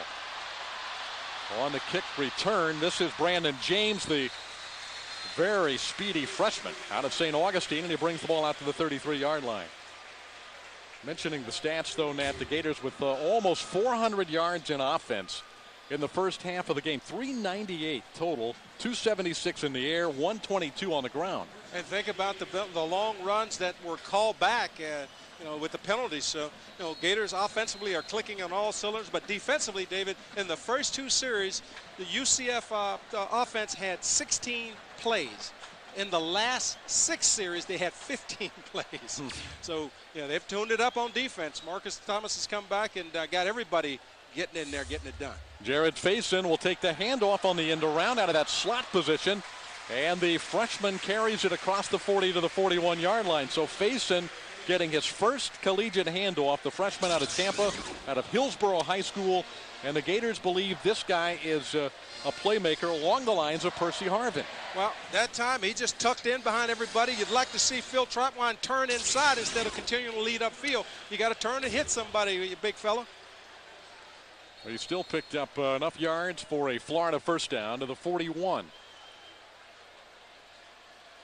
Urban Meyer telling Steve Babick that we would see Faison, and on the first play of the second half, he gets the handoff. Deshaun Wynn gets the handoff on 1st and 10 and is dropped at the 41-yard line as Golden Knights get a good push from Kareem Reed, number 99, the senior out of Coral Springs. Immediately following every Florida football game, don't miss the Geico Gator postgame on Sun Sports.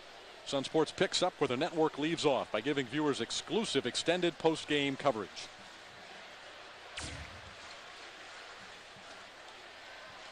Florida's 2nd down and 10. One back is Keyston Moore. And Moore with some nifty, or rather that is Brandon James, or rather it is Deshaun Wynn. Deshaun Wynn. I get it right. Yeah. Nice little nifty inside running by Wynn. See what happens to you when you say Deshaun Wynn's just a plow horse going in there. All of a sudden, he made a nice move there. Deshaun Wynn shows you the quick feet. Good blocking up front. Everything caves down. Nice job by Drew Miller just driving everybody down. And then Deshaun Wynn does the rest with his feet. You'd like to see Jamal Canillas get that block there and Wynn off to the races. He's got 51 yards, Wynn on 9 carries. Almost 6 yards per carry tonight. That's similar to last week before he banged up his shoulder, David. Yep. This time the fake to Wynn.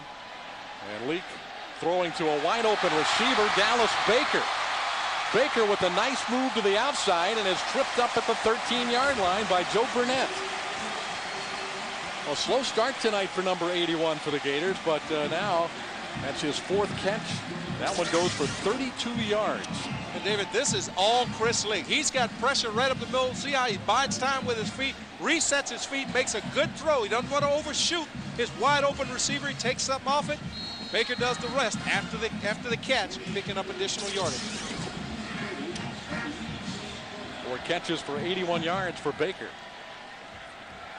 And not the way that the Golden Knights had hoped to start this second half after they gave up 400 yards in offense and 34 points to the Gators in the first half. Leak throwing, it's deflected and picked off. The Golden Knights with their 2nd turnover taken away from the Gators in this ball game as Sharef Rashad intercepts the ball in the end zone off of the deflection intended for Cornelius Ingram. And the Golden Knights with the first interception tonight and their second turnover against the Gators. They'll have the ball at the 3-yard line. And I'm not sure if it was middle linebacker Corey Hogue that got his hands on the football, but Chris Leak never saw the defender sitting there in the middle of the field, and he tries to force it in. It's actually the nose guard, big number 74, Keith Shalagan. Shalagan's not supposed to be back there, is he? No, you don't expect that, but... Oh, that's a safety. Tony Joyner tackles the ball carrier in the end zone. Kevin Smith could not get out of there. Well, that's what happens, David, when you have a breakaway runner. He's got to realize you're backed up. You got to stay inside. That time he tried to bounce it outside. Tony Joyner playing up along the line of scrimmage is there to make the tackle. Now right here, this play is set to go up inside, but he tries to bounce it outside, not being aware of where he's at on the football field. Tony Joyner from his strong safety position comes over and makes the tackle for a 2-point safety. A high school quarterback, Joyner, had a great game last week and continues to sparkle for Florida's defense. The Ford F-150 or the Toyota Tundra.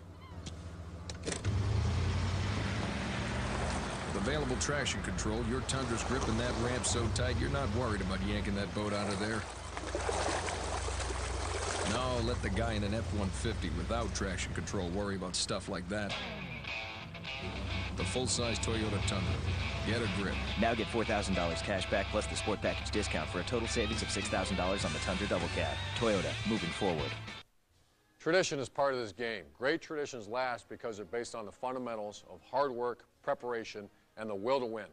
That's the Gator tradition, and that's why Simply Orange has become a tradition for the Gators. It's all about the fundamentals. Pure, quality, 100% orange juice. Not flavored, not sweetened, not from concentrate. A simply fresh squeeze taste experience. Simply Orange. Simply unfooled around with. Urban Meyer's Florida Gators still pitching a shutout, and the safety makes it a 36-0 game. And George O'Leary has not experienced too many nights like this one for his Golden Knights. Although 2 years ago, UCF was 0-11, one of only 6 teams to come back from an 0-for season and go to a bowl game the next year. By the way, Florida is another one of those teams. Remember Charlie Pell's first year? In 1979, the Gators were 0-10-1. In 1980, they won 8 games and went to a bowl game. So only 6 teams have done that, have gone from 0 wins to a bowl. UCF has won, Florida back in 79 and 80, another. And it's been said that George O'Leary came in 2004 and looked at the talent there and saw that he really didn't have the kind of talent that he wanted or needed to play his type of football, and really made it tough on guys to find out who really wanted to play football, and got rid of the guys that didn't want to be there. And now he's got a good football team, got some good young talent here. Keyston Moore on the kickoff after the safety to the 32-yard line. Freshman Brandon James was back there, the speedster from St. Augustine, who did not play last week, number 25. But they kicked it away from the freshman and into the hands of Keyston Moore. I'll tell you what, the Gator medical staff deserves a lot of credit for getting number 25 back onto the field so quickly. He had knee surgery just about, I guess, 3 or 4 weeks ago. Dr. Pete Indelicato and company handling that task, and here is the youngster in week number 2, ready to go. I tell you what, Dr. Pete's so good that even the Miami Dolphins call him when they need someone to work on their key guys. Play action, Leak looking downfield and goes to his safety valve man. That's Percy Harvin. Harvin, who had the 58-yard touchdown catch in the first half. Just a sensational run after the catch. He also had about a 30-yard play and fumbled at the end of it in the first half. So this guy is going to make a lot of big plays for the Gators in coming years. Well, he's the type of guy that you want to get the ball in his hands or try and get it to him at least 8 to 10 times a ball game, because if you do, he's going to make something good happen. And he's done it 2 weeks in a row. And this is just a true freshman making big plays. By the way, Leak is over 300 yards passing tonight, the 7th time in his Gator career. The Gators have not lost a game that he's thrown 300. That looks like that's a pretty good bet to keep going here in this one. Andre Caldwell makes a couple of Golden Knights miss him. And Shaligan is able to make the tackle about 17 yards upfield at the 47-yard line. Make that a 12-yard pickup for the Gators. Andre Caldwell, another playmaker in this offense, Nat. The problem that Dan Mullen and Urban Meyer have is distributing the football, trying to figure out who. That's a nice problem to have when last year you had an offense that too often didn't have enough playmakers available, and now the Gators have a lot of them. That's a great problem to have, and you know, you got so many guys running in and out of the line of scrimmage, you just don't know who's going to get the ball and who should get the ball. Here's another. Faison, a high school quarterback in Tampa at Hillsborough. He's got a lot of skills, and on that little end around, he picks up good yardage once again. And David, this is where you get your running game. Your playmakers are your speedy receivers, your slot receivers, the guys that come around on the end around, the slot sweep or the slot reverse, and they pick up chunks of yardage at a time, 10, 12 yards per carry. So that's how you run the football in this offense. It's not just running between the tackles with the fullback or the tailback. By the way, Faison is a backup quarterback, an emergency quarterback for the Gators. He hasn't worked at that position, but if something happened to Leak and Tebow, then Faison would become a factor there. This time Leak throws it away, getting pressure. One of the few times tonight that UCF has been able to get pressure on the quarterback. And that time a nice job by Big 44 Antonio Wallace, the sophomore from Vero Beach, to get in the face of Chris Leak. And Chris Leak had two receivers open, but because of Wallace being right in his face, had to throw that ball away. All right, Leak now is 16 for 24, Nat, and has had 4 drops. So you give him those 4. He's 20 out of 24 with about 300 and almost 400 yards probably if he has those other 4 receptions. But he'll be the first one to tell you that he'd like to have that pick that he threw back where he made a mistake, tried to force it in. Gator coaches say this guy has the best hands on the team. Cornelius Ingram, the converted quarterback, catches everything you throw to it. Sharef Rashad made the tackle, a 12-yard pickup. Ingram's second catch of the night. And they come with that. They were fortunate enough last time to get the interception, so they bring the nose tackle back out, Keith Shalogan. And this time they get the ball to Ingram in a hurry before he gets there. One back set as Leak rolls to the left. And his pass is out of the hands of Ingram, trying to stay in bounds and catch the ball. And he was out of bounds when that ball came to him. Well, that time Chris just took too long of looking downfield. He wanted to go deep. And as time started to run out, the thing that happens is Cornelius Ingram has also got to realize where he's at on the sideline. Here's a guy just learning to play this position, David. He'll learn that as you get close to the sideline, 2 or 3 yards from the sideline, you got to stop. You know, you can't keep running because the quarterback will lead you out of bounds there. Ingram, a guy that almost quit the football team. Disappointed, frustrated with the lack of playing time after a couple of years as a backup quarterback. And it just goes to show you, so much of what Urban Meyer talks about is that once you play for the Gators, you're always part of that family, because Vernell Brown was the man that came in and actually talked to Cornelius Ingram and talked to him about how tough it was for him. He was a highly touted guy coming out of Gainesville, just like Cornelius Ingram is. And basically, it hurt because everybody's asking you, how come you're not playing? You should be playing. You're better than everybody else. And that's your friends telling you that. Well, it's more difficult when you're in your hometown, too. Oh, without a doubt. Makes the pressure even greater. But the fact that once Vernell Brown talked to him and told him about his experience and how things worked out, Cornelius Ingram is happy. He's glad he stayed. And, he's getting his playing time now. And he's got a chance to play at the next level. And there he is again with a shoestring grab inside the 10 at the 9-yard line. Cornelius Ingram, tremendous size at 6'4", 230. In his 3rd year with the Gators, a redshirt sophomore. Played a little quarterback against Louisiana Tech last year. Played tight end in the Outback Bowl. And last week made really his big splash on the scene with a catch, and now has 3 catches tonight against UCF. And he's a guy that has the kind of athleticism and talent that reminds you of a guy like Ben Troop that can do it all. So you want to try and get him the football as much as possible. And the Gators will take a timeout with 8:43 left in the 3rd, leading the Golden Knights, shutting them out 36-0. We'll be back.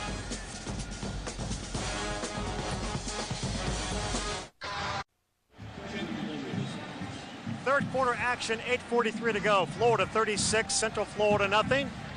The Gators have been led by quarterback Chris Sleek, who has thrown for 3 scores. And back in 1999, the only other meeting between Florida and Central Florida, there was another Gator quarterback who had a big game. The Gators, though, do it first of all on defense, and then Doug Johnson has the table set. He hits Darrell Jackson for a score early in the game. In the first half, Doug Johnson threw for 3 touchdown passes. Here's one to Travis Taylor. And Doug Johnson finished that game with almost 300 yards in 1 half, and that was it for Doug. The Gators won that game 58-27. Johnson, Steve, also wore number 12. Leak throwing for Ingram in the end zone, and it is knocked away and incomplete. A good defensive play that time on Ingram. And it was Marlon Williams, the free safety, that knocked that ball away. Gets pressure once again up the middle. Nice job of just throwing the ball out front. And, you know, this is one that Ingram's got to make that catch. You know, to be a big-time tight end or big-time receiver, you got to be able to help your quarterback out and make that catch. Nice job by Williams of scripting it out, but if you're a big, strong guy, you got to be able to pull that down, baby. You don't get many opportunities to get in the end zone, so you got to take advantage of all of them. 2nd down and goal at the 9. Leak's throw is caught for the touchdown. It's Caldwell, and the Gators have scored 42. Andre Caldwell with the 2nd touchdown catch tonight. And David, this is a team effort, but I go back to what I just said about Cornelius Ingram. You don't get many opportunities. When you drop the football, one of those other guys are going to step up and get your touchdown. You know, I remember playing with Dan Marino, and I actually dropped the football for his 100th touchdown. Well, I'm not in the record books. Joe Rolls is, because the next play, had your chance. I had my chance. So it just goes to show you, you got to take advantage. But a nice throw by Chris Leak to Andre Caldwell, giving Bubba Caldwell his 2nd touchdown of the year. Snap infraction against the kicking team, snapping the ball before they're ready to play. Well, these extra points have been a nightmare tonight for the Gators. If Urban Meyer's looking for something to rail about this week, this is certainly going to be at the top of his list. When you play good teams like Tennessee and Auburn and Alabama and the teams in the SEC, you cannot afford to make those kind of mistakes on special teams. This is Eric Nappy, and there's a block. So the extra point is no good. That ball is live, and Urban Meyer's saying, let's get on that football and make this a dead ball. But the Golden Knights block the extra point, and with 8:32 to play in the 3rd, it's Florida 42, UCF nothing. Leak with 4 touchdown passes. Nestled in It's a football, a must-have for the Gator fan. Florida putting a whipping on UCF tonight, 42-0, 8:32 to go in the 3rd quarter. And David, the Gators have had the ball 9 possessions. They've scored on 6 of them, and the other 3 has been a punt, a fumble, and an interception where they've stopped themselves. Haas kicking off again for the Gators. And the ball is brought out to the 21-yard line by Curtis Francis. Tim Tebow, not an easy thing to do to warm up while wearing a headset. Tebow seems to be able to manage even that. He played 1 series in the first half and took the Gators to a 77-yard touchdown. And we're going to see more of Mr. Tebow before tonight is done. That is for sure. Chris Leak with 4 touchdown passes, and he threw for 4 against Kentucky last year. The pass is intended for Willie Thornton, and it is incomplete. Let's get a look at Leak's 4th touchdown pass of the night just moments ago. And this time you got a good clean pocket, good blocking up front, and then he just sort of leads him in there. There's nobody in the middle of the field this time. He saw the nose guard, Keith Shaligan, actually come in, so therefore he knew he had a wide open center of the field to throw the ball to. Chris now, Nat, is 10th on the all-time SEC touchdowns list. Touchdown pass is thrown. That's deflected away by Cohen. Chris Leak now with, he had 68 coming in. He's got 72 touchdown passes and moved past Tommy Hodson of LSU into 10th place all-time in the Southeastern Conference record books for touchdowns thrown. Well, coming in here, we knew that Chris Leak was one of the best passers or pure passers coming out of high school in the country, as he threw for 185 touchdowns in high school alone. So that's not surprising. especially when you get the playmakers he have around him to work with. Stephen Moffitt trying to make a play on 3rd down and 10 for UCF. Swings it out, and it's dropped. It's been that kind of a night for Kevin Smith. The sophomore that ran for almost 1,200 yards as a freshman, was Conference USA's Freshman of the Year a year ago, but has not had much success tonight for George O'Leary and the UCF Golden Knights. Well, David, let's talk defense. First series, UCF 46 yards. Second series, 9 yards. Third series, 6 yards. Fourth series, 1 yard. Fifth series, 3 yards. Sixth series, 1 yard. What a shutout being pitched by this defense. Golden Knights have only 4 first downs in this game. 4. 7:45 left in the 3rd quarter. And that punt off the side of the foot of Allen Horn and out of bounds.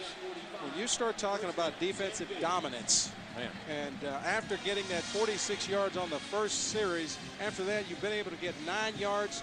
You have not been able to, in this past series, 0 yards. So this is thoroughly the Gator defense just manhandling an offense that is one of the most experienced, especially the offensive line. They came into this ball game with the most experienced. 95 starts on the offensive line, and that defensive line is just destroyed them. Tim Tebow is back. His second opportunity to run the Florida offense tonight. And he'll roll out to his right on the option. He pitches it to Percy Harvin. That is a deadly duo for the future. One would suspect, with Tebow running the option with Percy Harvin.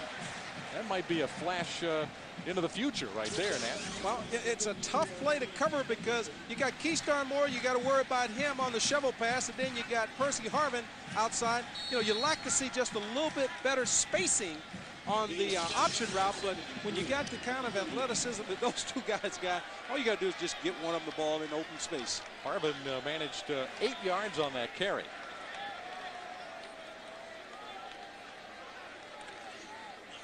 The give is to Keystone Moore, trying to bounce to the outside, and he bounced into the grasp of several UCF defenders for no gain on the play. In fact, he'll lose a couple.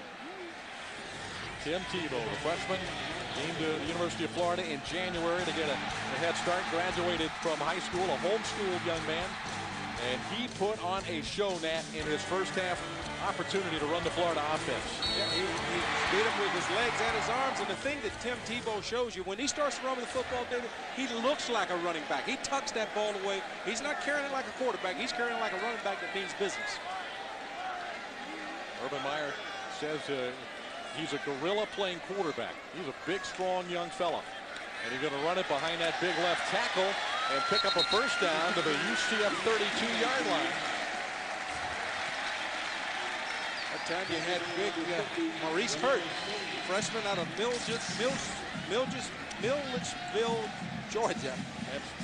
Nice job of just tucking in behind him. Carlton Metter, too. Carlton Metter, you pull your guard and your right tackle, and quarterback just puts his hands on his butt and rides him through the hole, gets the first down. Ronell Sandy is there to make the tackle on Tebow.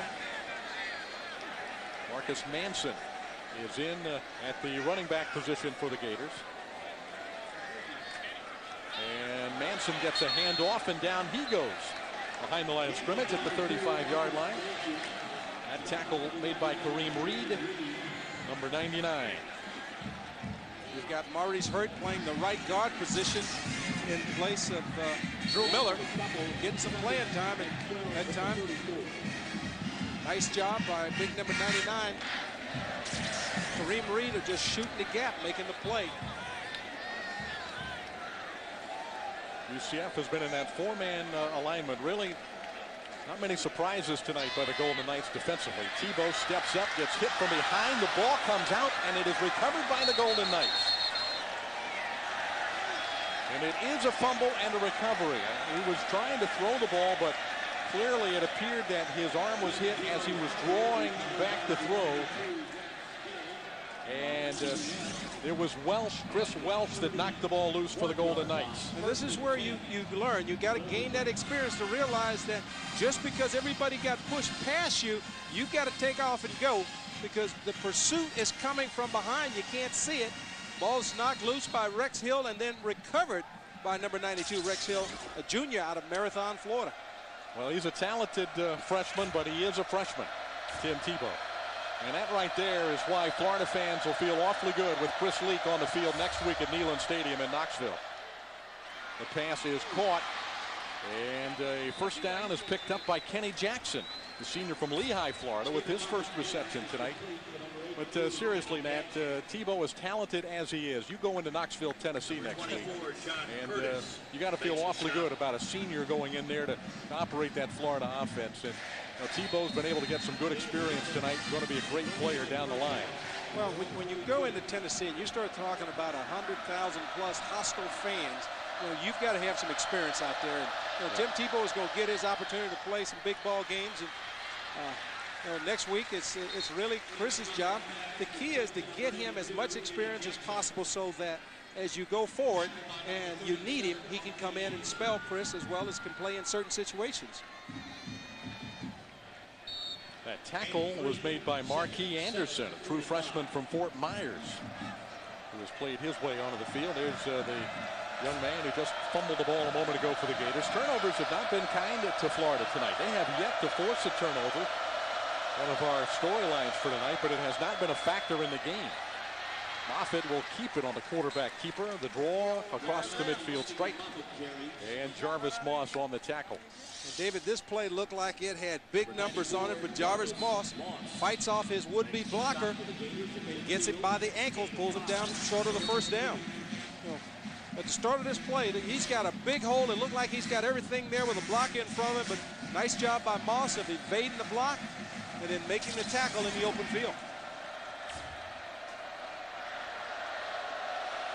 Golden Knights crossing midfield, a rarity tonight. Florida 42-0 late in the third quarter. And the handoff goes to Jason Peters, the big fullback, stuffed near the line of scrimmage. Brandon Seiler, big number 93, Stephen Harris in on that play. It's good to see Harris on the field. He and Marcus Thomas held out of the game last week. Outstanding job by Brandon Seiler from the middle linebacker slot, filling the hole. Everybody takes their gap. Brandon Seiler fills his gap, makes the tackle, gets some help from Stephen Harris down at the bottom of the pile. Harris, number 93, has had some off-the-field issues, but back in the good graces and making some plays here in the third quarter tonight. Jermaine McCullum makes the stop on Mike Walker. Very quiet night for Walker. Second time tonight, David, when they've needed a first down on short yardage, that they've run the receiver in motion, brought the quarterback out to get him outside the pocket, and just throwed it to the receiver for a 2-yard gain, picking up a first down. Good, safe play. Quarterback will run pass option.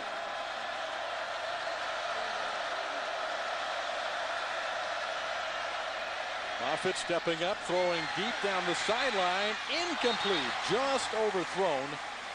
Anderson, the freshman, with the coverage on Kenny Jackson. Well, David, you say just overthrown. To me, that ball hit him right smack in the hands. And, when you're down 42 zip and the quarterback, everybody's working their fanny off, and you're the guy, you've got to make that catch.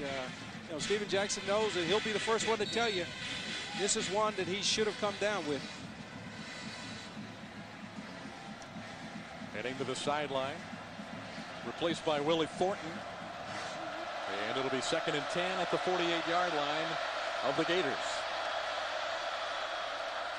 Moffitt, pressure coming up the middle. He stands in there and takes the punishment and throws a nice ball to Thornton for about an 8-yard gain.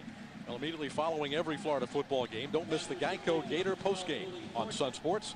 Sun Sports picks up where the network leaves off by giving viewers exclusive extended postgame Gator coverage. David Steele, Nat Moore, Steve Babick tonight from the Swamp in Gainesville, Florida. Led only 7-0 at the end of the first quarter, but scored 4 times in the second quarter. And has added another touchdown and a safety in the third.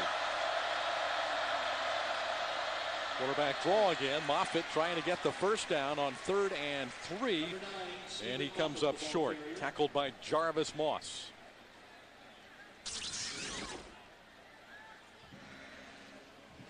Moss is another guy for the Gators, who really is coming on strong after a slow start in his college career. Had that bizarre hip infection that baffled physicians.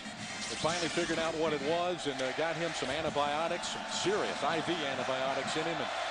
And since he's been healthy, man, he comes on every week and seems to get better with every week of his football career at Florida. Well, he'll tell you that there was quite a few times that he should have come up with the sack. Great coverage there, but I think the Gators are going to get hit with an interference call on Anderson. True freshman out of Fort Myers, Dunbar's high school. And a very aggressive play on that one. Maybe got there a little bit too soon. He's been called for pass interference. Let's take another look. Pass interference, number 37 of the defense. The ball will be placed at the spot of the foul. First down. And David, he did everything right, except he grabbed with that left arm as he tried to go around or swat the ball out. And, you know, that's where they called him. Anytime they see you wrap onto the receiver, even if you time it perfect, 9 out of 10 times you're going to get hit with the interference call. Going man-to-man against a very talented receiver and Walker. The Golden Knights with their best scoring threat tonight. And the long pass is overthrown, intended for Thornton again. And another flag is thrown. Willie Thornton had single coverage. And looks like we might have back-to-back pass interference calls. This will be a hold on the Florida defensive back. 12 of the defense. 10-yard penalty from the previous spot. First down. I don't think it's number 12. I think he really meant number 18, Tremaine McCullough. And, you know, anytime you're getting beat as a defensive corner, you're taught grab him, hold him, do whatever you have to. Don't give up the touchdown. We'll line up and play another down. So, you know, smart play on Tremaine's part because he was beat by a couple steps. Now the Golden Knights at the 24.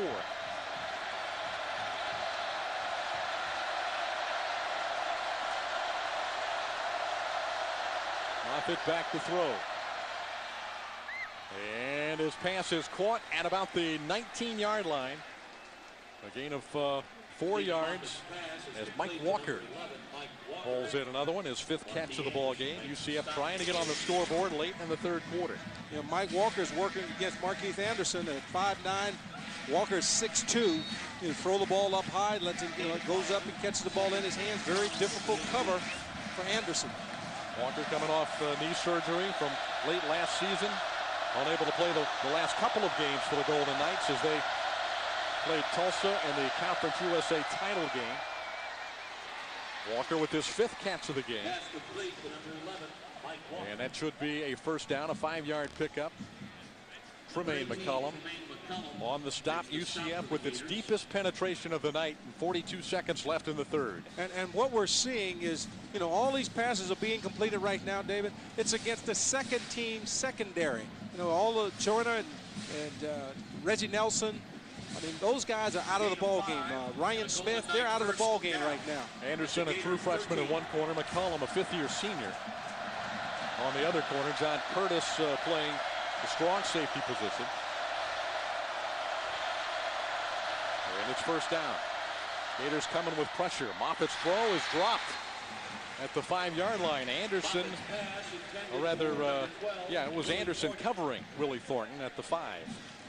That ball had some zip on it, and Thornton just weren't able to come down with it. The Gators come with pressure right up the middle. I'll tell you what, you have to like Stephen Moffitt. The way he stands in there, takes the punishment, delivers the football, and puts it on the money. There's a reason he completed nearly 60% of his passes last year.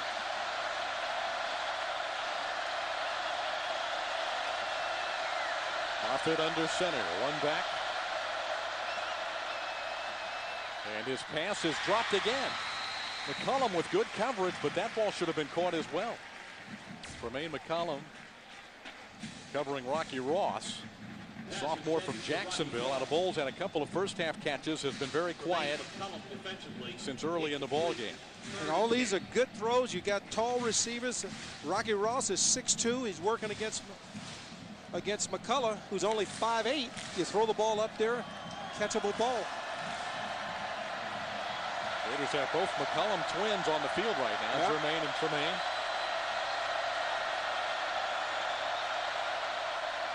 Moffitt pressured from the outside, now looking for an open man, and it is caught. Should have been a touchdown, but Thornton couldn't bring that one in. Nice job by Moffitt to scramble and find a wide open slot to throw that ball, and then Thornton could not make the catch. Yeah, and it looked like Stephen Moffitt was just going to take off and run because he had a lot of open field there, but he had a wide open receiver, and so he pulls up, aware of where he's at, and then just tries to get the ball to him. Right here, he's got plenty of open field. That's another catchable ball. Each one of these guys, they're just trying so hard that they're just not doing things naturally. 4th down. Pressure from the outside. Harvey hits the man, and the pass is incomplete. And a penalty flag is thrown. It probably is going to be a hold, I would think, because Derek Harvey came flying in there, and the offensive lineman did everything but tackle him to keep him from hitting Stephen Moffitt. Well, I tell you what, David, he got a good jump off the ball right here, bottom of your screen. He just beats the tight end. You got a tight end trying to block it, Mike Merritt, and he just has no chance.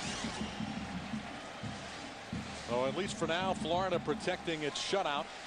And George O'Leary talking with Willie Thornton, the man who dropped a couple of passes on that drive, one that would have been a touchdown. And you just have to feel for Stephen Moffitt, how hard he's playing and how well he's playing to have as many drop balls as he had on that particular drive alone. That's the end of the 3rd quarter from the Swamp. The Gators 42. The Golden Knights of UCF nothing. Florida looking every bit the part of a top-ranked football team. Score complete.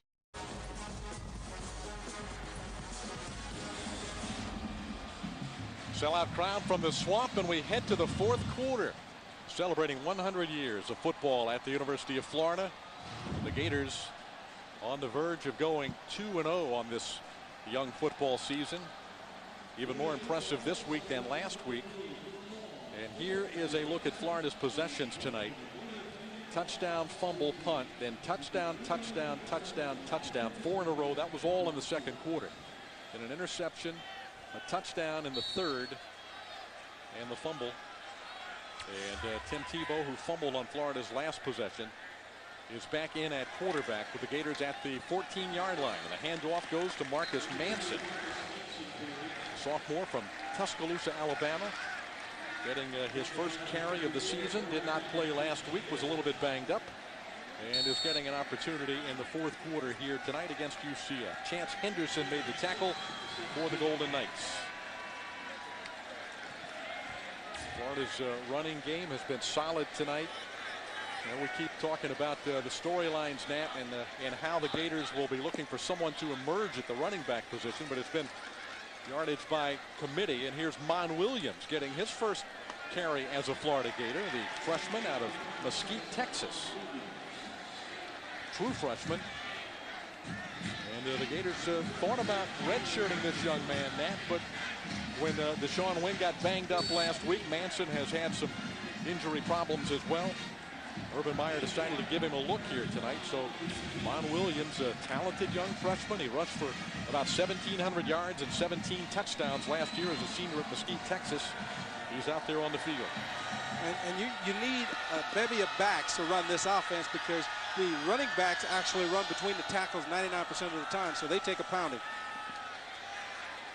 Tebow throwing, intended for the tight end Tate Casey, a name we have not heard much about here in the early part of the season, but a very talented tight end, another capable playmaker. He had 4 touchdown catches, remember, and 8 receptions in his freshman year, Nat, and has 5 touchdown catches in his career, but no catches so far in this young season.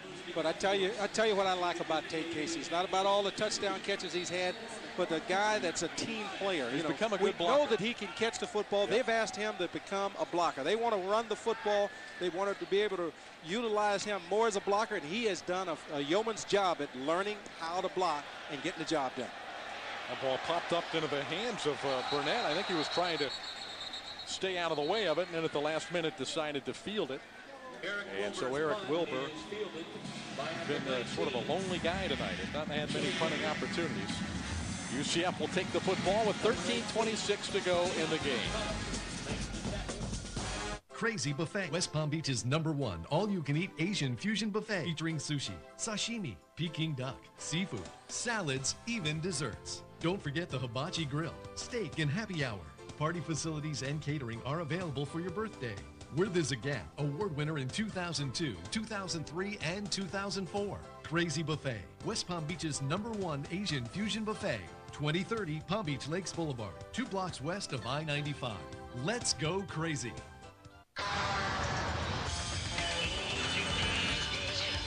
It's back. The Chevy Model Year-End Event. We're moving out the last of the 06 Chevy models. So make your move. They're going fast. More Americans choose Chevy. Claim yours before they're gone. See your Southern Chevy dealers.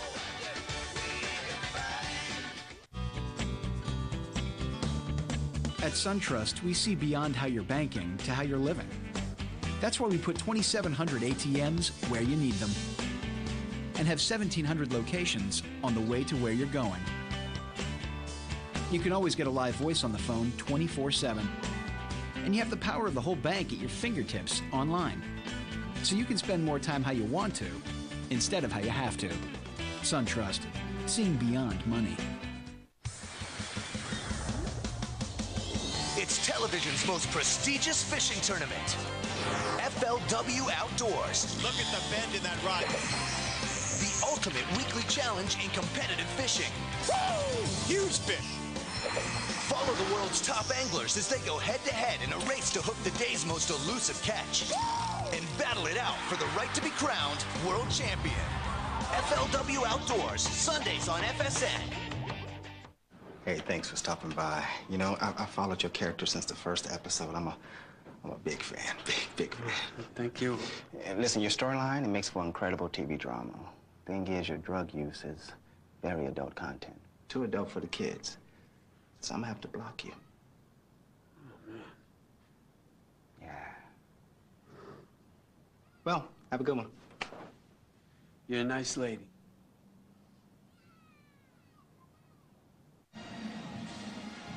It has been a dominating performance on both sides of the football for the Florida Gators, and Chris Leak having a career night, throwing for more yards than in any game in his career this evening, and 4 touchdown passes for Leak. This one to Percy Harvin back in the first quarter. Leak once again looking for one of his favorite targets. You would have to call Dallas Baker his #1 man, I guess, but he has a lot of options, Nat, as he has found Andre Caldwell twice tonight. Well, it's just great to see Andre Caldwell back getting in the thick of things. You know, one of the things the coaches wanted to do was to get the ball in his hands, get him more involved, and tonight they've been able to do so as he's come up with 2 touchdown grabs. Leak with 352 yards passing tonight, 4 touchdowns. He did throw 1 interception. With those 352 yards, a career high, as we pointed out, 19 for 29. And coming into this game, we talked to Dan Mullen earlier in the week, Nat. He told us that this UCF secondary was an outstanding big-time secondary, college football. And maybe they just haven't been able to get enough pressure on Chris Leak. Their front 4 really never able to penetrate Florida's offensive line, but Leak just had a tremendous night. Yeah, but at times when they really had an opportunity to get there, Chris has done some things on his own with his feet by sliding around, making plays. Here's a good look at how well the defense has shut this team out.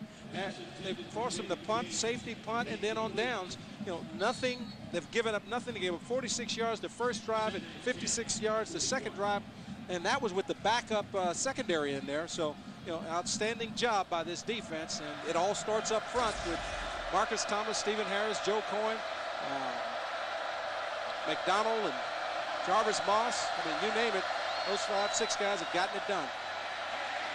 Moffitt scrambling, running for his life, and Brandon Spikes comes up to make the hit on him. Another true freshman out of Shelby, North Carolina. This freshman class, Urban Meyer and his staff brought in. Boy, you got Big-time players on both sides of the ball. You're going to hear a lot about number 51, 6'3", 240, a true freshman out of Shelby, North Carolina, and very much in the mold of Brandon Seiler, who's kind of taken Spikes under his wing. And that's what it's about, the upperclassmen taking the young guys and showing them the ropes. Earlier we talked about, getting the stripes off the helmet with Jamal Cornelius, doing it with Percy Harvin. That's what it's all about, helping each other, because you were a freshman at some point yourself. Moffitt scrambling and throws it up for grabs. Almost picked off. Incomplete. McCullum was there. Jermaine McCullum. And Dustin Doe had a chance to pick that one off. GatorsZone.com, the premier site for Gator sports news. Read the latest scores, check out scores, and watch live games. Plus, you can get the best in Gator merchandise, all at GatorsZone.com. Golden Knights punting for the 9th time tonight on 4th and 10. Beautifully kicked ball by Horn. And again, the Gators refusing to fair catch. This time it's Brandon James, the freshman from St. Augustine, hanging in there. And Florida takes over at about the 10-yard line, leading 42-0 against the Golden Knights of UCF. Rick Wilcoxon is a real Geico customer, not an actor. So to help tell a story, we hired an actor. Originally, I switched to Geico to save money, but then I was in an accident. Yeah, that's right. I was in an accident. I got on the phone and called Geico. Yeah. Hello. Hey, how's it going? After a few days, I had my repair check. It was fantastic. Yeah, I got the check. Got my car fixed. It's my birthday. Fixed my bumper. New taillights. Geico. Real service, real savings. It's my birthday. Every night, there's just one place to be. The best damn sports show, period. Come on in and be our guest for Sports Television's nightly party. The world's greatest late-night sports show is just getting started. The best damn sports show, period. Weeknights on FSN. Hey, thanks for stopping by. I followed your character since the first episode. I'm a big fan, big fan. Thank you. And listen, your storyline, it makes for incredible TV drama. Thing is, your drug use is very adult content. Too adult for the kids. So I'm gonna have to block you. Oh, man. Yeah. Well, have a good one. You're a nice lady. College football on Sun Sports is brought to you in part by the Alachua County Visitors and Convention Bureau, where nature and culture meet. Earlier you heard David Still and Nat Moore talk about Cornelius Ingram thinking about leaving. He decides to stay. A big part of that was his conversation with Vernell Brown. Vernell being a hometown player and dealing with that pressure. What did you talk about with Cornelius to help him at least find a way to make that decision? Basically, I just kind of gave him some perspective, from both sides. Like I told him, I wasn't there to tell him, to stay or to go. I was just there to tell him, what things would look like as far as if he stayed and what it may look like as far as if you go. And, you can't let others, make decisions for you. When you're in bad situations, you want to be in them because you put yourself in them, not because others put you in them. He made a good decision to stay, didn't he? He made a great decision to stay. As you can see tonight, he's out there, playing ball. Thanks, Vernell. There's Cornelius Ingram, and for the Gators, the coaching staff, the fans, the Gator Nation, awfully glad that Ingram decided to stay around, as he's got a chance to become a tremendous receiver, perhaps even play at the next level. That catch a moment ago was by Riley Cooper with his first reception, a freshman out of Sarasota, or rather Clearwater, out of Central Catholic High in Clearwater, as Tebow hands off. Tebow keeps the ball, lost a yard on that play. Riley is a highly touted athlete, Nat, tremendous baseball player as well. Nice little play here. Yeah, they're trying to set up the screen and getting it flowing one way. Just took a little too long. You would like to see your tackle stay up. That time he threw and defender was able to jump around him and get back in and make the play. But they had a nice play set up to Cooper. Just timing of the execution was off. He is split wide to the right. Three receivers to the left. The left-hander rolling left. And Tebow shakes one man like he's not there and then steps out of bounds at the 22-yard line. 4-yard pickup for Tim Tebow. And that time Tim had a guy open early, but just wasn't sure, didn't want to take a chance. You see in your photo, in your picture there, a little coaching by Urban Meyer, letting him know you've got to get rid of the football. But, you know, when you're a freshman, especially if you've fumbled it once already, you don't want to make another mistake, especially down here on your side of the 50-yard line. And leading 42-0. But with a freshman quarterback, do you want to go ahead and run pretty much your offense? Oh, you got to, because how do you get him ready to play if you don't run your offense, the things that you'd like to run with him in a crucial situation? Throwing for the first down. The pass is caught at the 37-yard line. A 1st and 10 for the Florida Gators. Catch made by David Nelson, a redshirt freshman out of Wichita Falls, Texas. David Nelson is a 6'5" freshman, but watch him take that big body and get down on the ground to make this catch. That's what you got to do. You've got to bail your quarterback out. If he's struggling, he's not going to make a perfect throw all the time. Good receivers make plays to help their quarterback out. That time, David Nelson went down and come up with the reception. First down, Gators. And you look at a guy like David Nelson, penalty decline. First down. How many programs could David Nelson play every Saturday, pretty much every snap for? But he is locked in behind some very talented receivers. But he's only going to get better playing behind those guys, because that means he'll have to raise his level of play so that when he gets this opportunity, he can take advantage of it. Ryan Boateng, number 17, is in motion. And a flag is thrown as Tebow is going to keep the football, an option to his right, but the penalty flag comes in with 9:42 on the clock. And Florida's offense has gotten a little bit herky-jerky, as you might expect. Prior to the snap, false start, number 77 of the offense. 5-yard penalty, remains first down. And David, right now, for our viewers at home, this is the second team that's out there. This second team offensive line, second team quarterback, second team running back. I guess you call the receivers third team, because most of the second team guys have already played a lot. 5-yard penalty. Tebow is hit as he throws, almost picked off. And the pass falling incomplete. He was hit by Ronell Sandy. He never saw him coming. You know, this is his. You know, this is a side where he should be able to see, but he's looking one way the whole time. He's locked in on the receiver, and because of that, Ronell Sandy is able to come around from his blitzing linebacker slot and get a piece of that ball as he's trying to throw the football.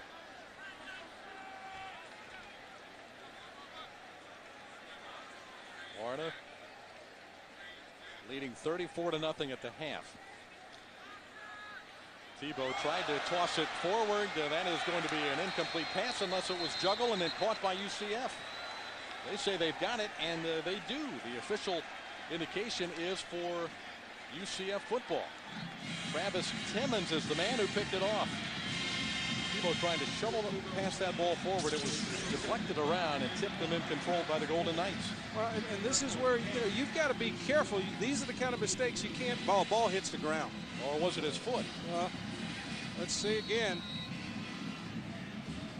Yep, ball hits his foot and kicks it up in the air. Oh, man. Not many breaks tonight for the Golden Knights, but that one goes their way. And they have the ball at the 36-yard line. UCF has not turned the ball over tonight. How surprising is that when you consider the Gators, as we've talked all night long, are a team that forces a lot of turnovers. Urban Meyer's teams, they get after you and they force turnovers, but not tonight. They're -4 in the turnover category as Kyle Israel, the backup quarterback for the Golden Knights, is in the game out of Orlando's University High School. And that just shows you, even though they're outmanned here tonight, that UCF is a very well-coached football team that don't make a lot of mistakes, don't put the ball up for grabs, and they hold on to the football when they get it in their hands with a chance to run with it. Israel 6'2", 230. And the Golden Knights are going to be down around the 10-yard line as Kenny Jackson with the play and brought down by Marquis Anderson. 24 yards on that play for the Golden Knights, and they threaten for the second time tonight. Gators come with a blitz. Nice job once again of picking it up. They come with a zone blitz on the backside, and Anderson just gives the receiver Jackson way too much room. Easy pitch and catch there between Israel and Jackson. Israel only played in one game last year for the Golden Knights. That was against Southern Mississippi. And his handoff to Philip Smith, the freshman, a true freshman out of Mansfield, Texas, number 30. Might have gotten a yard to the 10. Immediately following every Florida football game, don't miss the Geico Gator postgame on Sun Sports. Sun Sports picks up where the network leaves off by giving viewers exclusive extended postgame Gator coverage. Well, when you look at this UCF team, you know, they're down 42-zip, and there's no quit in them, David. You know, they're still fighting, similar to Southern Mississippi, so says a lot for Conference USA. Florida's getting a strong dose of CUSA the first 2 weeks of the season. Two of the better teams in that conference. The flag is dropped as Israel keeps and takes it to the 6-yard line. Ryan Stamper, number 41, a redshirt freshman out of Jacksonville, made the tackle. But this one is going to come back if the Gators elect to take the penalty. No, they won't have a choice, will they? It'll be 5 yards marked off. Illegal motion. Yeah, it's automatic. And this could be a break for UCF. Illegal formation offense. Only 6 men on the line of scrimmage. 5 yards up the previous spot. We play second down. Because as you get closer down to the goal line, you know, all of a sudden the end line as well as the sidelines become a extra defender. So by getting a little bit more room to operate, it'll give them an opportunity to try and get those receivers through the middle of that field. Second down again, this time ball spotted at the 16. Israel short drop, and the ball is caught. Jackson once again, the senior from Lehigh. Started his college career out in California at Bakersfield Community College. Double slant route, and this time Gators are in a zone defense. You see everybody's in position, coming up, making the tackle after the catch. You know, no one's locked in man-to-man. Outstanding job by the McCullough. Timeout, Central Florida. Jermaine, and then also number 4. Wandy Pierre-Louis. Wandy Pierre. Another freshman out of Naples. We've got timeout with 6:29 to play in the fourth. Florida leading it 42-0.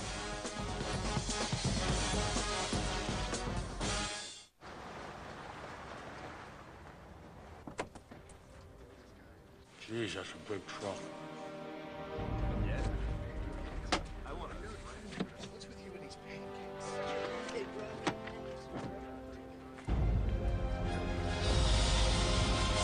It has the world's biggest cab. The all-new Dodge Ram Mega Cab. Where's the truck? Yeah, it's that big. Hey kids, if you bleed orange and blue, then we've got something just for you. It's the KTK Gainesville Sun Gator Kids Club. Albert invites you to join, and for just $21, you'll get your Gator Kids Club t-shirt, official membership card, plus all sorts of discounts and free admission to see exciting Gator action throughout the season. And siblings can join for just $10. It's easy to join. Just call 1-800-34-GATOR and sign up today. The KTK Gainesville Sun Gator Kids Club. Albert is waiting for you. At Checkers Right Side Drive-Thru, we would like to congratulate our Employee of the Month, Devin Longman. Hooray for Devin! Hooray! And hooray for our massive Big Buford. Double burger, double cheese, all the fixings, 2 for $3. The Left Side Drive-Thru would like to congratulate our Employee of the Month, Devin Longman. What's that? Take it off. How about the Left Side's world-famous Big Buford? Made to order, now just 2 for $3. It's game day. Gear up with the best college football preview show in the state. Sun Sports and Ref Warehouse look inside the matchups, inside the numbers, and get you ready for all the action. Watch Ref Warehouse College Kickoff. Fridays at 7 only on Sun Sports. College football on Sun Sports has been brought to you in part by your Southern Chevy dealers. Visit us today and find out why Chevy is America's #1 brand, #1 value. By Checkers, the official burger of the Florida Gators. And by Geico. 15 minutes could save you 15% on car insurance. Visit us at geico.com or call 1-800-947-AUTO. Third down for the Golden Knights at the Florida 10-yard line. Trying to get on the scoreboard for the first time tonight. Israel is hit, and down he go. He somehow got free. and throws on the run to Jackson. Jackson to the 6-yard line. What a job by Kyle Israel, showing some strength to pull away from the defender, and then the presence of mind to complete the pass to Jackson.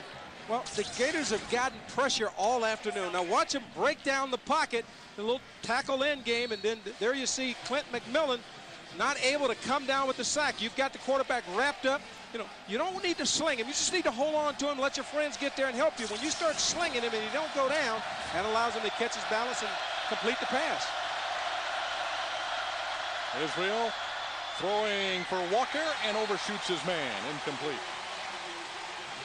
Well, the Golden Knights unable to convert on 4th down, and the Gators protect their shutout with 5:43 left in the 4th quarter. And David, the Gators have applied tremendous pressure throughout the ball game, and you have to be impressed with the quarterbacks from UCF because as we see, George O'Leary said, I don't want to hear it. But you must be impressed with the quarterbacks because the ability to avoid the sack and get rid of the football. When you get that much pressure on quarterbacks, especially big, strong defensive linemen, you should be able to come down with the sack. We only got 2, but we've gotten to the quarterback probably 7-8 times tonight. And did you see at the end of that play another drop, Nat, in the end zone by the security guard back there? That makes 5 drops tonight in the stadium. Florida handing it off inside. Tebow to Mon Williams. And the freshman just picking up a yard or 2. Florida with only 5:10 left. And now you start to peek ahead to next week and the big one up in Knoxville against Tennessee. But here tonight, the Gators, perhaps, Nat, have not found a true go-to back. Deshaun Wynn has carried the ball 9 times, but look how the Gators have spread those rushing yards around. And that's what it's about, rushing by committee. All you want to know at the end of the night, what was your rushing totals? And I think they're getting there because, you know, you got to realize that the slot guys carry the ball almost as much as the running backs. Mon Williams again gets the handoff from Tim Tebow, and now it looks like the Gators have just pulled it back, and instead of running their basic offense, they're just trying to run out the clock with only 4:24 left. Well, you don't want to embarrass anybody, and if your idea is you got to get the offensive line some experience, running the football will get them the greatest amount of experience, as well as those backs as you start to search for guys that can run between the tackles, guys that can run tough inside. And Mon Williams is getting his opportunity here tonight. 3rd down and 10. Tebow's throw is caught, and the Gators pick up the 1st down. Take Casey, boy, he hasn't been thrown too much, and when he gets a chance, he's going to make the most of it. Casey running over a defender. Marlon Williams finally stops him. He's like, you know what? I might not catch much, but I'm going to keep my yards per catch average up. Nice soft throw, gets the ball out there. Good adjustment by Tate Casey, and then just refuses to go down, picking up additional yardage, getting the Gators out of the end zone, right close to the end zone. Now they're got good field position trying to run out the clock.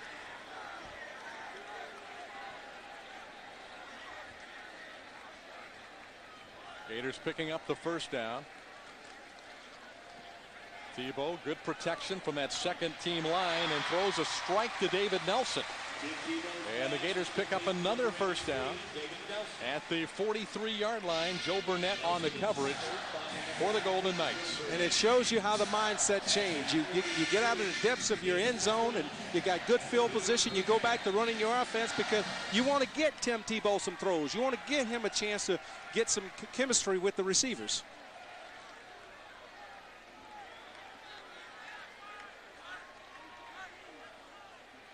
Mon Williams is the running back as the clock hits 3 minutes to go in the game. Williams, nice little step to the inside. There is a flag dropped as Williams picks up 5 or 6 out to the 49-yard line. Officials talking things over. And it'll go against the Gators.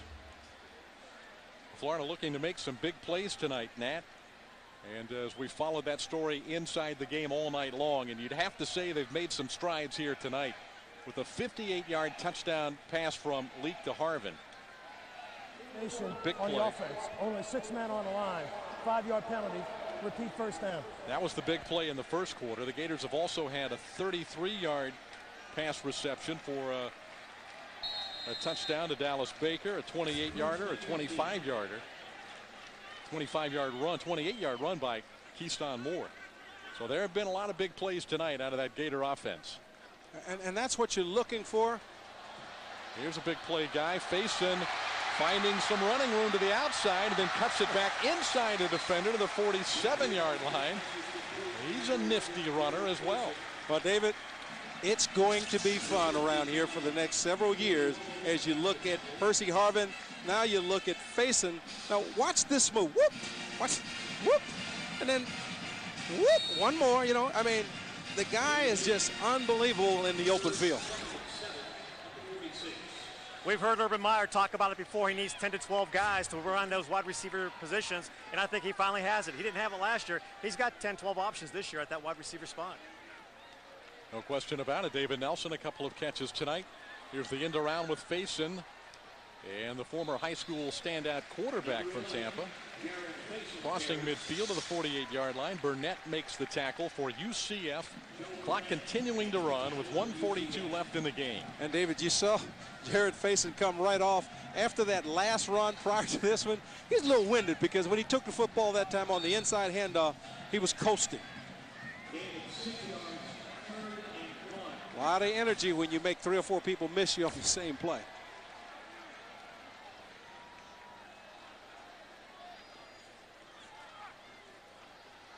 Tebow rolling out.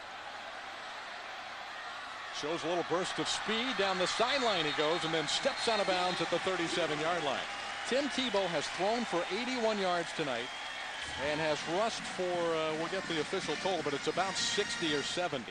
Yeah, but I tell you what, Tim Tebow has got what you call a linebacker's mentality because he gets out there, you know, he had to think twice about stepping out of bounds, David. He looked, I got a block in front of me. Maybe I should cut this thing back, and finally wisely said, you know what, I need to get out of bounds. Take less hits. 61 yards rushing for Tebow, 81 yards passing. And Chris Leak was able to throw for 352 yards. The Gators have 630 yards in total offense.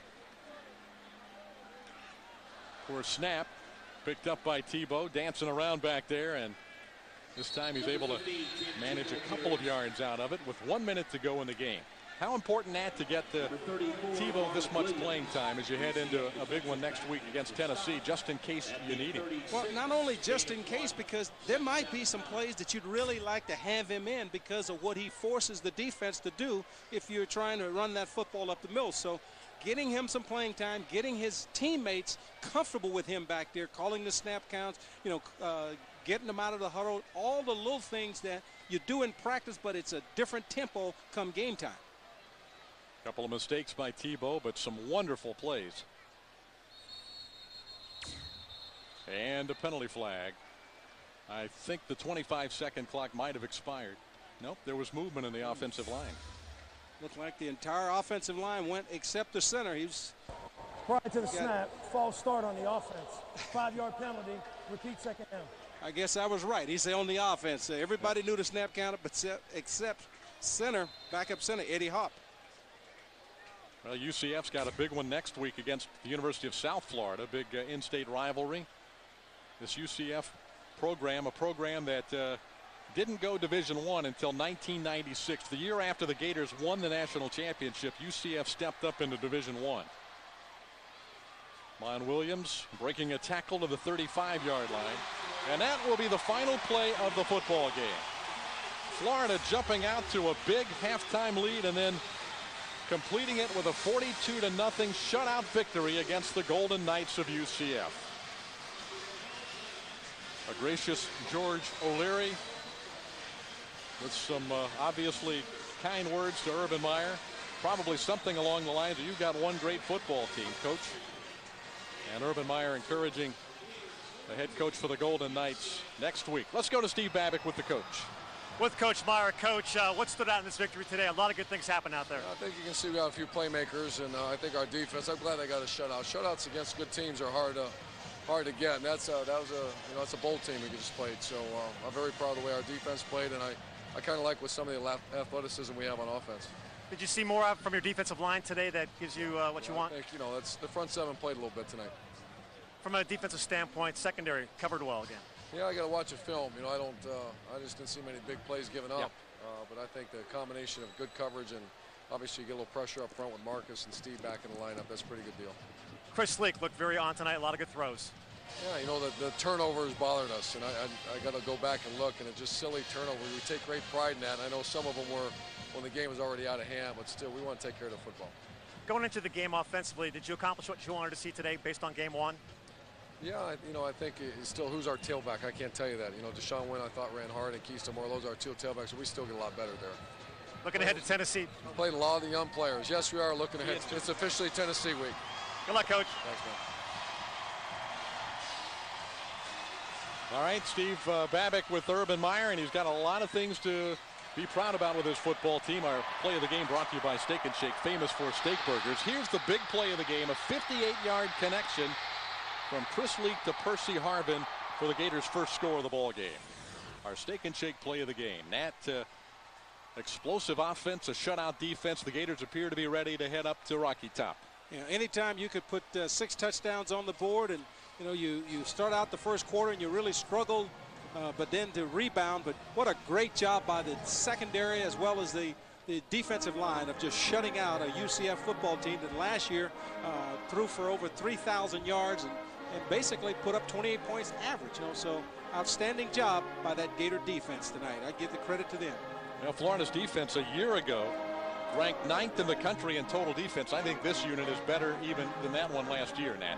Well, I think when you look at what they were able to accomplish, the Gator offense got 13 possessions because of the great play of the defense. When you get that many possessions, you're going to put up big numbers like the Gators did here tonight. But it'll be a whole different situation next week up in Knoxville when the Gators take on the Tennessee Volunteers. But for tonight, Florida shuts out George O'Leary's UCF Golden Knights 42-0.